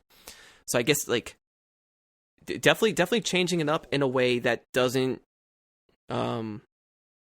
deter players, I guess, is what I think about. Yeah, I think those are all really good examples of like where video games took an evolutionary step. I think of in the same way, like I think about something that's doing something wholly new that changes what games are afterwards, right? I think like the Nintendo revolution, like the Wii, like totally changed the landscape of games. I think, things that would follow the Wii definitely... Some things probably would have happened in spite of the Wii ever existing, but there were things that DS and Wii opened up opportunities for that otherwise wouldn't have happened. But I think, Mario 64, like the analog stick, the camera movement, like the 3D platformer, like all of that really fundamentally changed things. The ability to patch games post-release is like a revolution in gaming. Like there's all these things also, just things that have happened through the years that totally mark those moments. I think too, like looking at like the games that we listed out that stood out to us this year, do you think that any of them were revolutionary or have the potential to be revolutionary, I should say? I don't know about revolutionary per se.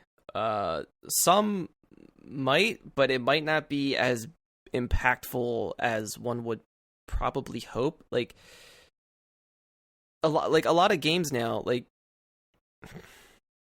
man, I don't really want to put the blame on games. I don't really like blame anything, but I think as a whole with the industry, the leaps that we're making aren't as big now.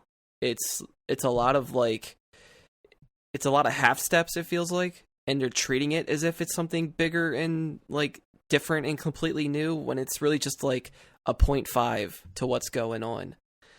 So it just feels like a minor update every like 5 years or so, and it's not that same hit anymore. It's not going from like 2D to 3D, and then it's like 3D is just getting more and more realistic, I guess.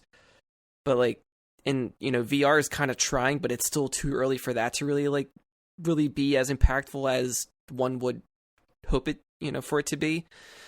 So now it's just like, I don't know, there's like a weird like feeling that like the bigger companies always have to like make something within this time frame, that we just have this unwritten law of like it has to be within this amount of time to make this thing, and it just has to be better than before. We don't care how, we don't care to what extent, it just has to be better somehow.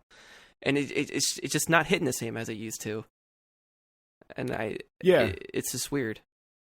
Yeah, and I feel that like I think the last time I felt a revolution in games is getting the Series X and seeing a reduction or elimination of load times in games, which I know is, even better on a PS5, the way they've built that. Of course, PS5 now, after Herman Hulst's recent comments about, or confirmation that like some of those PS5 exclusives are not exclusive to PS5, which is inherently going to change the way that those games are built and have to run on PS4s. But I feel like that is an idea that felt like it really does feel different. Like being able to just play something and not have to wait is huge. But I also think stuff like the Switch was revolutionary. The fact that you can play it on a TV or pick it up and hold it in your hands, that changed things for games in a way that I don't think cloud gaming has yet, or VR has yet. Yeah. and a lot of these things, because I think we're just maybe too focused on the games when it comes to, I guess, being something revolutionary versus the tech and how all that works. Like, you know, back when what was it, like the 360 era, 360 PS3, like backwards compatibility wasn't really that big of a thing. And like, you know, when we were all amazed that a 360 could play Xbox games, or Yeah. you know, just stuff like that, which was like, it was awesome. It was like, all right, cool. We don't have to keep paying for the same games if we own them still. We can just continue to play them. At least that was the idea for them for a good while. But now we just kind of take it for granted. So I think with a lot of tech stuff like that, now it's just like, it should just feel like it should just be a standard. And we don't really appreciate it probably as much as we should. Like the load time thing, it's like, well, yeah, we've been wanting that for a long time and now it's here. It's just like, it's not really a big talking point to a lot, unless you're like a representative selling that system. Yeah. I don't really hear many other people appreciate it that much or talk about it that much. It is a cool thing, but it's like, how far does that go? And it's something that like you can say, but like you truly can't celebrate it unless you're experiencing it yourself, right? Right. Is there an example from this past week, a new game that was announced that felt more iterative to you than anything else? Like it's not really doing too much new, but yeah, it's just it knows its course, it's plotted it, and now it's staying that course. Is there one of those that showed up this week that we can pick on a little bit?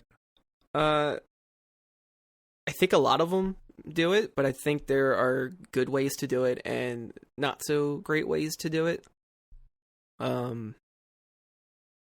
Like Elden Ring. Yeah, I think that's a fair.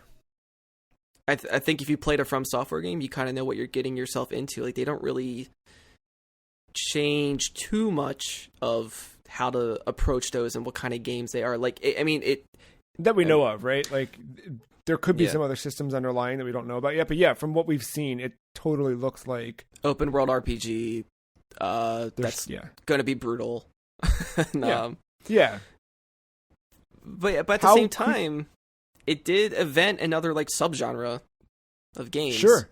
Yeah, you have a lot of people chasing that exact thing.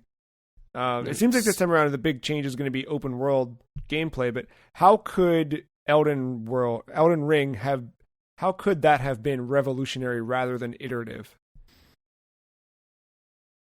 Man, it's a tough question. I guess. See, like I'm not too familiar with a lot of these games, so I don't know like exactly what would like blow my mind in terms of like advancements or improvements. Other than probably what they've shown off, a lot of it that seemed new, like, you know, mounts and what you can do with that. But that's not really like revolutionary to me. It just seems like a very cool quality of life thing. Like, yeah, that makes sense. So, do games need to be revolutionary? No, I don't think all of them need to be. It's cool when they are, but you know, I think at the core of it, as long as you are enjoying the game for whatever reasons, I think that's all that really matters. Obviously, games are kind of a luxury in that sense, but to be revolutionary, I think the only games that really need to be that are like the first party stuff. I think like if whoever's making the hardware for it, they should really show off what this hardware can do, and I think you want to prove that point. Like you want to get that point across, and not just to sell the system. Like you kind of want to be in tandem with it being a game that is going to be, you know, remembered for that could stand on its own merits too outside of the hardware. Yeah, it sounds like Ratchet and Clank is doing a bit of that on PS5, where they are really taking advantage of that hardware, the fast loading, the ability to jump so seamlessly between huge worlds, all kind of like that. Yeah, and going back to what you were saying about the loading time stuff, like if it wasn't for that type of thing wouldn't have been accessible, wouldn't have been a cool feature to have. Like, so I can, that's exciting to think about, to see like with us getting better and better with load times, you know, as long as the visuals aren't as demanding, what can we really do with that? Yeah. Yeah, I mean, we're still not even done the first year of these consoles in the market. I still think there's a lot of people who are without one that do want one. So as the install base grows, I think that'll just get more and more. We'll see more and more people take more advantage of the hardware. Do you think we are at times too quick to judge games at their first glimpse? Oh, definitely. And I think that will never end. Yeah. I mean, like, and it's hard to obviously make general statements with stuff like this, but from what I am seeing to what is exposed online, like, usually people are very, very quick to react because it's not what, and usually negatively is the natural way too, more than positively, but it's not something that was in their head. It's not what they wanted. And I mean, that's fine.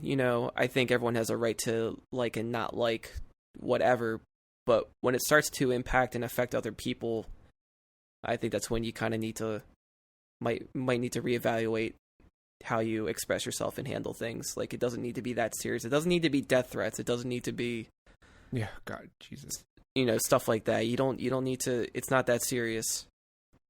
Like, if you have time to complain about video games, you have it good. Exactly. Yeah. I think something that, because I did it this week with Stranger of Paradise, when that was first shown off, I was immediately like, man, this sucks. This game looks like crap, and this is not at all what I imagined it would be. And I was really down on it. And then I read a bit more and heard what the developers and creators are saying about it. And like, I'm still not fully swinging the other way, right? But like, yeah. I'm at least like reminded, oh, there are people who make these decisions, and they make these decisions for a reason. And let's trust what they're doing, because I have no reason to think that it'll be a straight up bad game, right? Like, Team Ninja has made great games. Nomura has been involved with great games.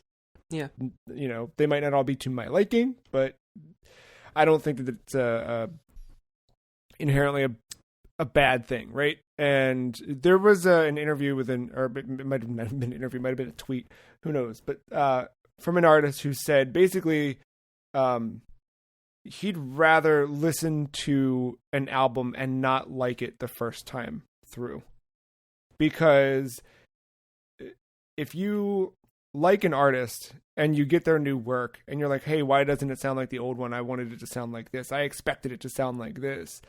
You're not growing, and you're not able to and you're seeing that the artist is staying stagnant too, right? So I'm not saying that Stranger of Paradise is going to be this huge leap forward in anything, but the fact that it does, if it met my expectations, then what? Like, my whole life is just chasing things and consuming things that exactly meet what I expect out of them. And I think so often the best things that we get to experience in games are things that surprise you in a way that you weren't expecting. So I would much rather have a game that I don't like at first, or I don't like parts of it at first, to see how those shake out over time. The same way that listening to an album where I might be like, ooh, I don't know if I like this. And then you listen to it more and more, and it maybe becomes your favorite album ever.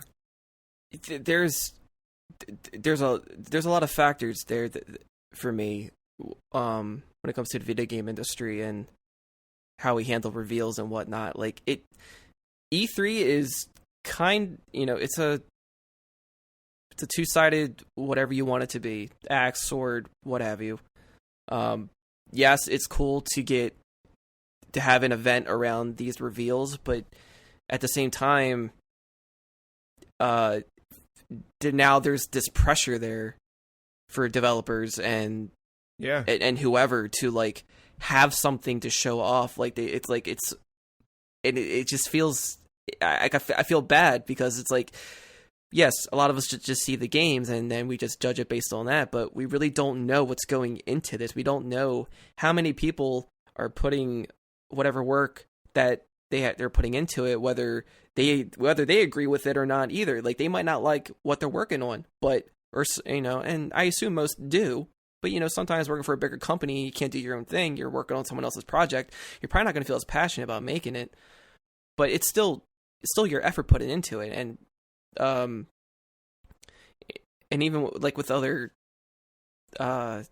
developers, indie or not, just having to show off something and then not being, no matter how hard you worked on it, it's still, you know, from what I saw online, somebody was saying like a game is never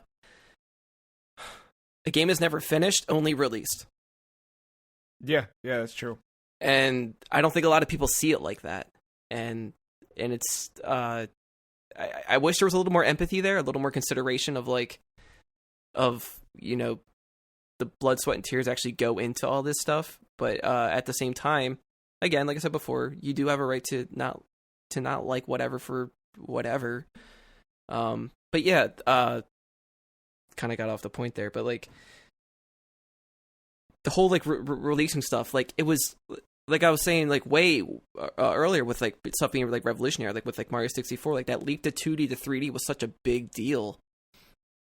And like as things kept advancing in that way, we kept kind of like in a way got slowly addicted to like getting that high from like these reveals, because we just want something. We just always want our minds to be blown. Always want to chase that dragon.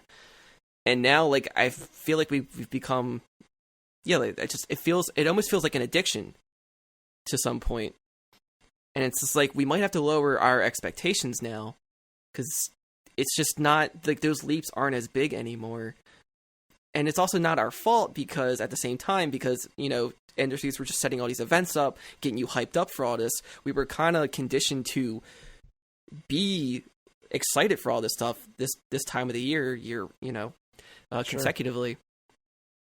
But I think now it's hard to appreciate stuff on that same level because it's just not there. It is smaller leaps, but that's okay.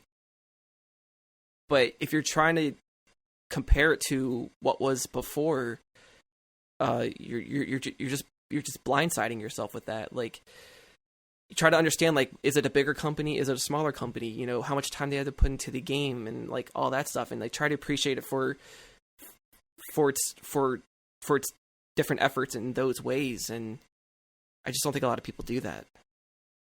No, I mean, I remember there was a quote from Reggie Fils-Aimé when he was still at Nintendo. It was probably during like the Wii era, but he talked about how video gamers are completely insatiable, and the idea that they could ask for a new Zelda game for years. So then you show up and you show them a new Zelda game, and they go, "Okay, well, where's Star Fox?" Right, or whatever. Like there's always the well, what about this? Like you could give them everything, and people, I think generally, you give us everything that we've ever asked for, but there's still, dude. How many years in a row did I ask for Metroid Dread? To a 2D sequel to Metroid Fusion. And then we get it, and then one tiny little baby quote from Sakamoto saying there's still more. I'm like, okay, well, what's that? Where's Metroid Prime 4? What's happening? You know, I have those inklings. I'm still like excited and thrilled that this exists, but I'm also immediately like, what else does this mean? You know? Right. And like, instead of appreciating the moment.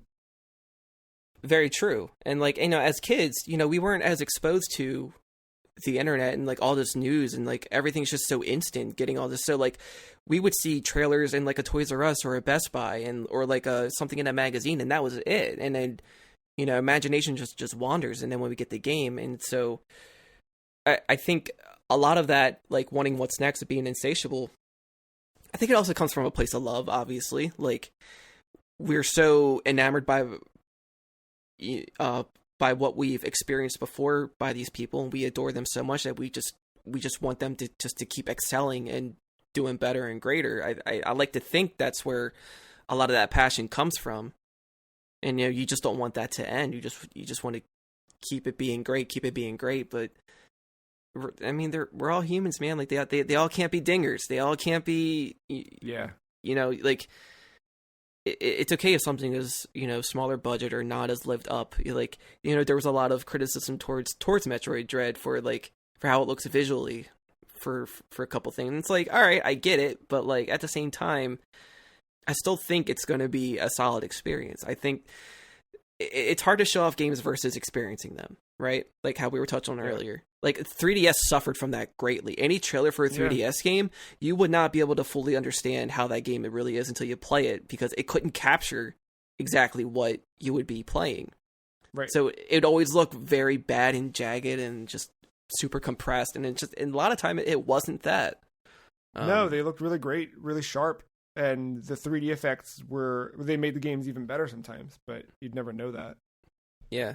But yeah, like I don't think every game needs to be like a AAA blockbuster looking visual thing blow my mind. And it also, like, Mercury Steam, like, I don't know too much of them other than Samus Returns. Well, they were also the Castlevania Lords of Shadow folks.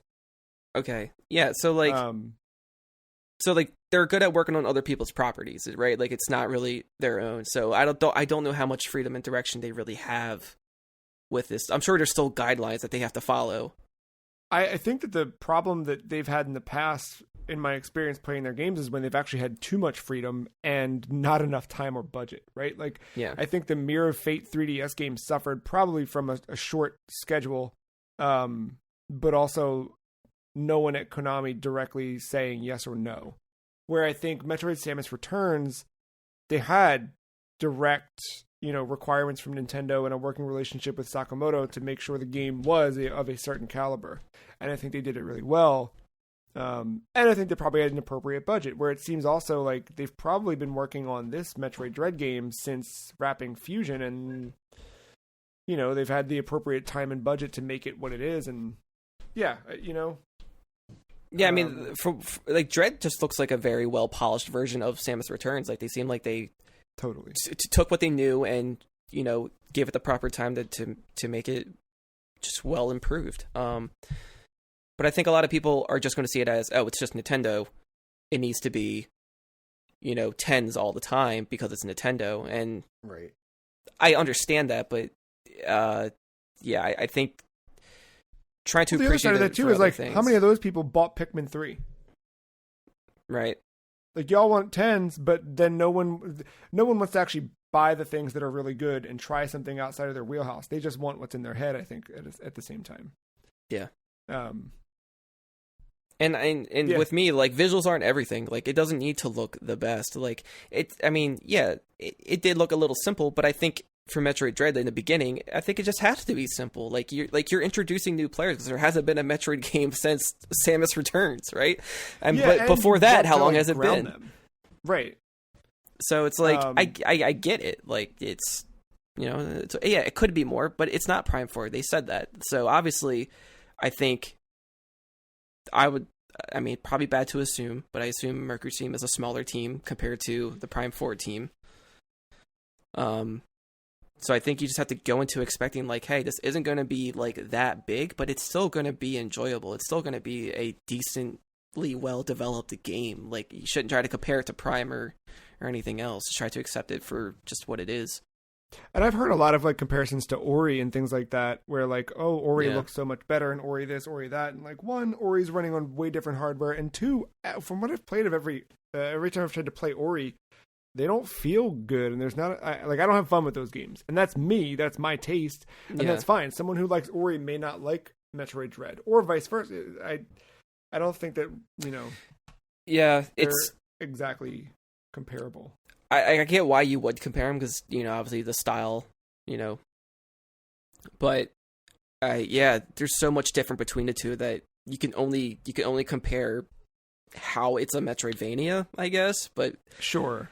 I would rather compare this to a Metroid game, right? And I think you and I have both been playing some Metroid this week in the wake of this announcement. So I've been playing Fusion again, and you've been playing Samus Returns again, or I guess Samus Returns for the first time. But looking at those two games and then looking at Dread, like, we see so many additions, right? Like, there's stuff that got added in Samus Returns, like the melee combat and the lock-on, or free aim, rather. Mm-hmm. And, like, that stuff showing up in Dread again. But Dread's also adding a slide, which Samus has never been able to slide like that. You were always reliant on the Morph Ball, and it to get down into lower places, or, in wake of a crouch, you would Morph Ball and roll around. Where Dread's doing a lot more than that. They're taking stuff from Fusion, where you're being hunted by the SAX, and you're now hunted by the Emmy. And there's 7 Emmy, right? Like, all of those things that, like, they're taking and growing and expanding. That's what I'd rather compare it to, is something like that. Right. I totally agree. But yeah. Let's talk a little bit about Metroid. So Real quick update on the Mister, because I haven't talked about the Mister in quite a bit, but the Mister's gone through a lot lately. There's a Wonder Swan core out there now, so you can play the Nice. Bandai Wonder Swan games on there. The developer of that did really cool work to make it run both at 60 hertz and also 75 hertz to match the original display resolution on those guys. You can easily jump between vertical and horizontal games, which is a little jarring because like it's actually like sideways on your television screen for some of the vertical ones. But you can on the fly choose between whether or not you're playing on the original hardware style or on the upgraded color version. Obviously, the color games can only work on the color version, but you can play the other ones as if they were running on the Wonder Swan color. But a lot of the cores now have save states added, which they didn't before, but developers have worked to get all that stuff patched in there. We're now at a point where CPS2 is almost out of beta, but the beta form of CPS2 now covers all CPS2 games. So basically all of Capcom's arcade output for the, through the 90s is available in the Mister. A lot of things have changed about it, but I'm playing Metroid Fusion through there because I think I played it first on GBA and then maybe on Wii U. But playing it on the Mister on a TV is different, man. Like very different. And there's some cool stuff in the GBA core for Mister where you can like sharpen and up-res. You can like 2x scale the background and core sprites, so you get like a much cleaner, sharper looking image on the TV. And yeah, Metroid Fusion, it is definitely a lot of people like it a lot, and I do as well. There is some stuff where like I get a little bored playing it because it does kind of tell you exactly where to go next, which is welcomed in one regard because it's respecting your time in that sake, where you don't run all the way across the map just to find out, oh, I don't have this thing for this door. Okay, where else do I have to go? Where I so often find myself in Metroidvanias where you look at the map and you're like, where haven't I been yet? Have I been there? And you run all the way back to the spot and you're like, oh, right, I've been here. I can't get there because I don't have a thing to duck or whatever it is. You know what I mean? And Fusion doesn't do that. Fusion's very much like every objective is either to get to the objective or to get to the navigation room, because the navigation room is going to tell you where your next objective is. But in terms of movement and combat, I think Samus like levels up pretty quickly in terms of like getting new gear, getting new weapons. So she's got some cool guns at her disposal. I have, super speed now at this point, and I've got, what's the first thing you get? A higher jump. Things like that are really neat. And I've played through Fusion so long ago that it's been a while, so I'm like refreshing myself on like the nature of this world and that story. I think seeing Samus, that whole like cutscene at the beginning where you see her like kind of infected with the X parasite and the way they have to kind of fuse the Metroid to her, that's the cool sci-fi stuff that I love in Metroid that I am excited to see more of as we move forward. But yeah, and it's weird because Samus Returns, they don't directly, like when you beat Samus Returns, or no, it's not when you beat. If you scan the amiibo, you can play through with the Fusion suit on. So I feel like they were already trying to vie their way into a Fusion remake or sequel of some kind and kind of like tip the hat there. But this is your first time playing through Metroid Samus Returns. And you were also a big fan of Return of Samus, the original Game Boy game, right? It was fine for what it was. I got a little lost with navigating, just because Game Boy limitations. And with me in like Metroidvanias, my tolerance varies. Like, I don't really care for backtracking in games, but if it's not too long of a backtrack, I don't really mind it. For Samus Returns, I am finding myself a little stuck, and that's okay. I like trying to figure out where to go next. I'm like maybe almost 2 hours in. Probably took out 3 Metroids so far, and like I'm having trouble where to go next. Like I think I know where to find the other Metroid, but I feel like I'm missing something, and I just don't care to go through. Like it feels like a lot of backtracking right now, more than it should be, and I don't know if it's just because I just explored too far in a way that I shouldn't have gone yet, or it's just how the map is. So it definitely takes some patience for me to try to sit through that and deal with like these enemies the same ways every time and whatever. But when progress is going though, I am enjoying it. I did kind of forget that like this is one of those games that probably doesn't best represent the 3DS at its best. Like the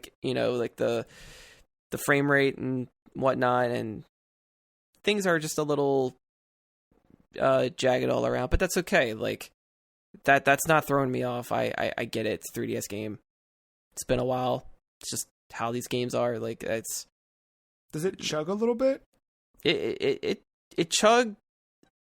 No, I guess it didn't really chug too much. But I noticed like the loading screens are like being in like an elevator and just watching just look like a compressed cutscene before it loads the gameplay.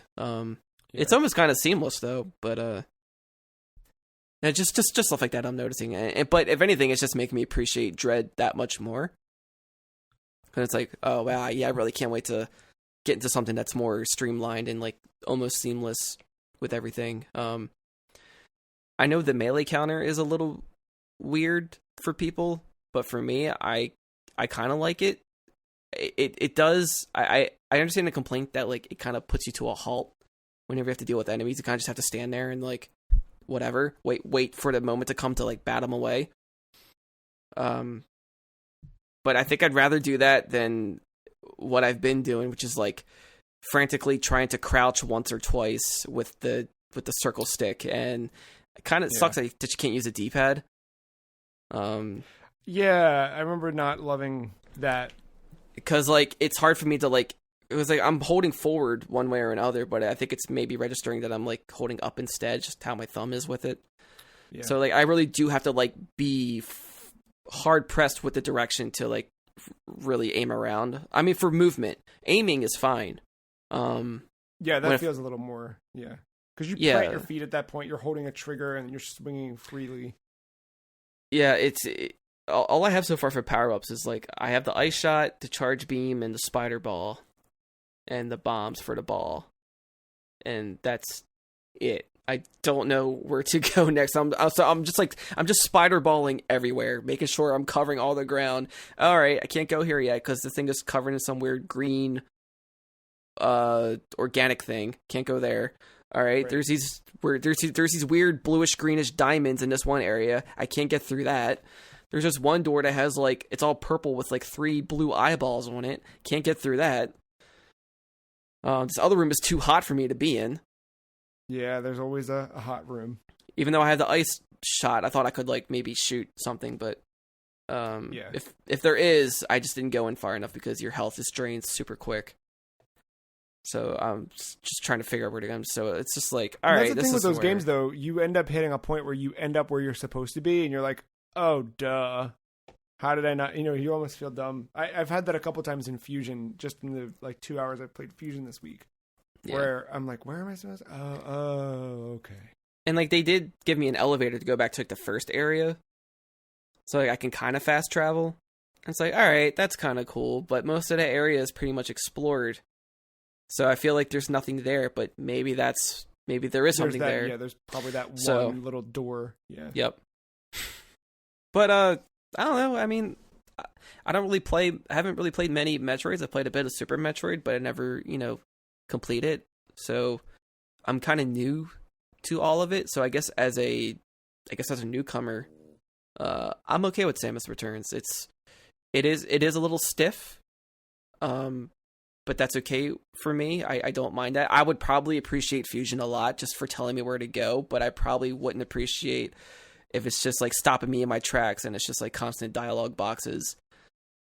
If it's doing that. A ton of that. It's pretty fair in that regard. It's just kind of like you're running and then you get to the navigation room and then it literally highlights on the map, go here. And then you get there and sometimes it's straight up. You can walk in to wherever the thing is. Sometimes you get to where the maps or the navigation room is telling you where to go and you can't get through the door yet. And you need to go find a different entrance or, it's walled off and you need to get specific whatever. Yeah, like I think for this one, whenever you like put in like a DNA thing into those little weird statues, I forgot they have that. Yeah.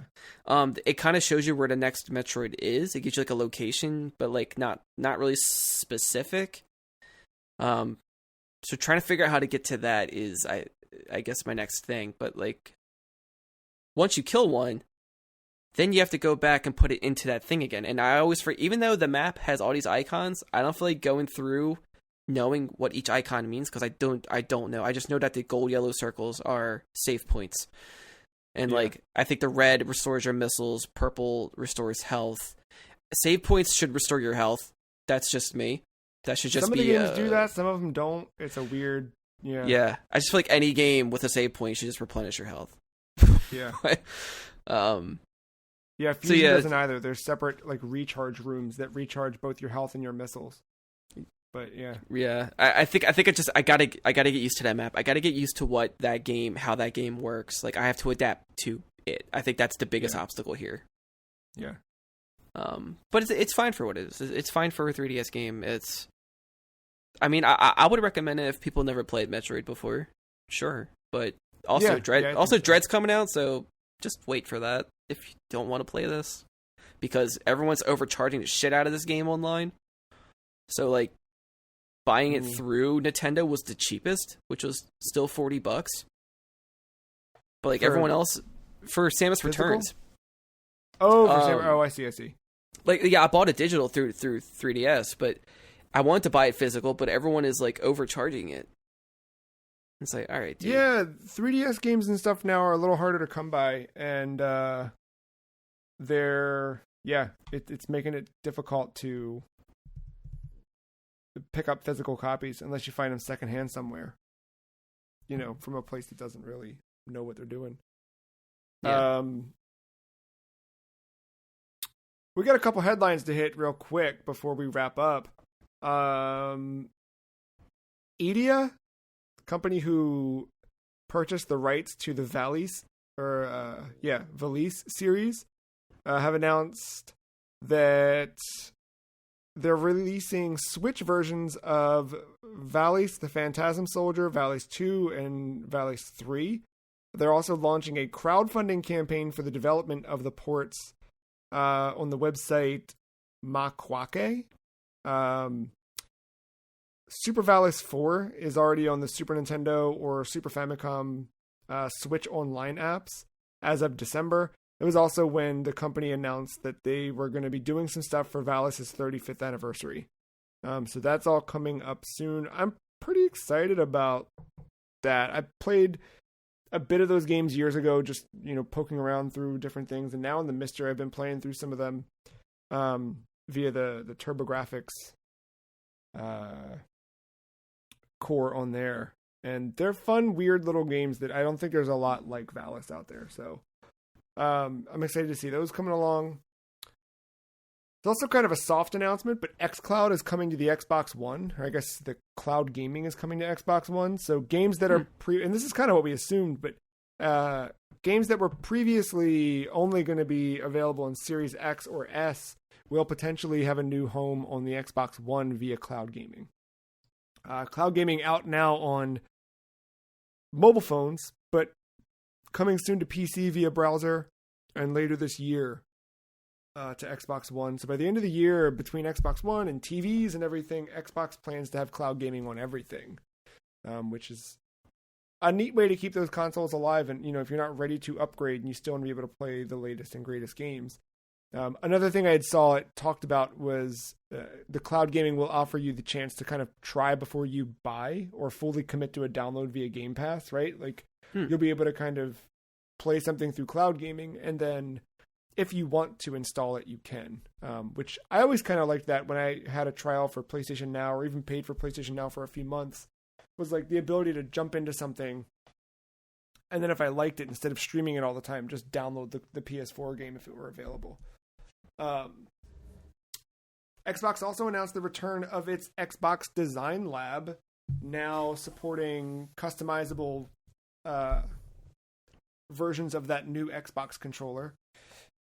I've made like 5 of them, and I can't pick a color scheme that I like, so I haven't bought one yet. Are you in? I definitely want to make one, but not on my phone. I tried doing it on my phone, and every time you pick a color, it will kind of launch you back to the top to look at it, but it's not fun when you're trying to pick a color, and it just keeps, I don't know. I'd rather do it on a browser. It's just easier. So I haven't really fully messed with it yet, but I think I'll make one. Yeah, I want one. I just need to pick a color scheme that I like. I haven't hit one. Yeah, I like a bunch of them, but then I'm like, well, what if I change this to yellow? Whoa, that kind of thing. So They should add more colors for the face buttons. I agree. More colors for the face buttons would be nice. They did say, so I watched a little clip from that extended Xbox showcase thing where they kind of unveiled this. And the one engineer or whoever works on the team that does the stuff said this is just the beginning of it, that they plan on having more customization options down the line. So hopefully we get I would love to have the 360 shape back or something. Do some weird stuff with the console or the controller shells. I think that'd be neat. And our last thing, we'll be back to more of a regular news breakdown schedule as things return back to normal. But I thought it important to announce or to include this announcement: the Pokemon Unite, the Pokemoba, is coming to Switch in July and phones in September. They had a trailer for this that showed off a little bit more. They showed some more characters. I'm at least gonna try this one out. I'm curious to see what it plays like. I think the fact that you can evolve your Pokemon on the field as you're playing looks really neat. I'm intrigued. Yeah, I'm intrigued too. I've kind of just jumped off from Pokemon just probably for a good while, but this one, I don't mind taking a peek. Yeah, I'm gonna see. Before we close out, I will say I was in a Target. There were Pokemon cards in the Target for sale. They were not the most current set, but it seemed like they got a random batch and they just threw them out on the thing for people to grab. Damn. So that ban, maybe not so much of a ban after all. I don't know. Well, that's going to do it for us on the Free Cheese episode 406. If we missed a game from E3, Keeley 3 that you want us to talk about, podcast@thefreecheese.com is the email address where you can email us and tell us. Let us know if you think modern video games can still be revolutionary. And what color controller are you going to design? Podcast@thefreecheese.com. Follow us on Twitter. The Free Cheese is at @somefreecheese. Mark is at @aug_mental. That is it until next week. Thanks for hanging out. Thank you, Mark. Thank you, listener, for listening. See you next time.